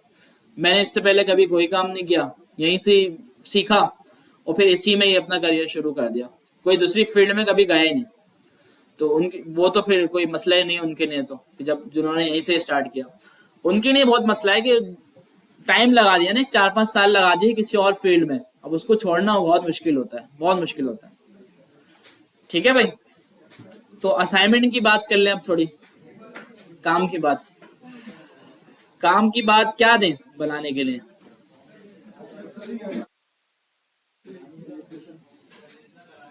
कोई अच्छा सा पुराना सा किसी हॉस्पिटल का फॉर्म निकालते हैं, पेशेंट रजिस्ट्रेशन का, या कोई भी ओल्ड सा फॉर्म। फिर उस टाइप का तो बन नहीं पाएगा ना, फिर आप कंफ्यूज हो गए। इस तरह का बना लोगे आप जो इमेजेस से नजर आ रही है ना हमें, इस तरह का भी बना सकते हैं आप, वैसे बन जाएगा। लेकिन ये बहुत छोटा सा नहीं, थोड़ा बड़ा तो फॉर्म, ये वाला दे देते हैं, बेहतरीन। अच्छा कोई ऐसा हो जिसमें रेडियो बटन और सारी चीजें ना कवर हो रही हो, ये भी सही है वैसे अपने हिसाब से। फिर तो ये वाला बना के ले आएगा। मैंने लॉगिन फॉर्म बनाया है, तो कोई एक अच्छी सी इमेज हम निकाल लेते हैं ताकि सब वही बनाए।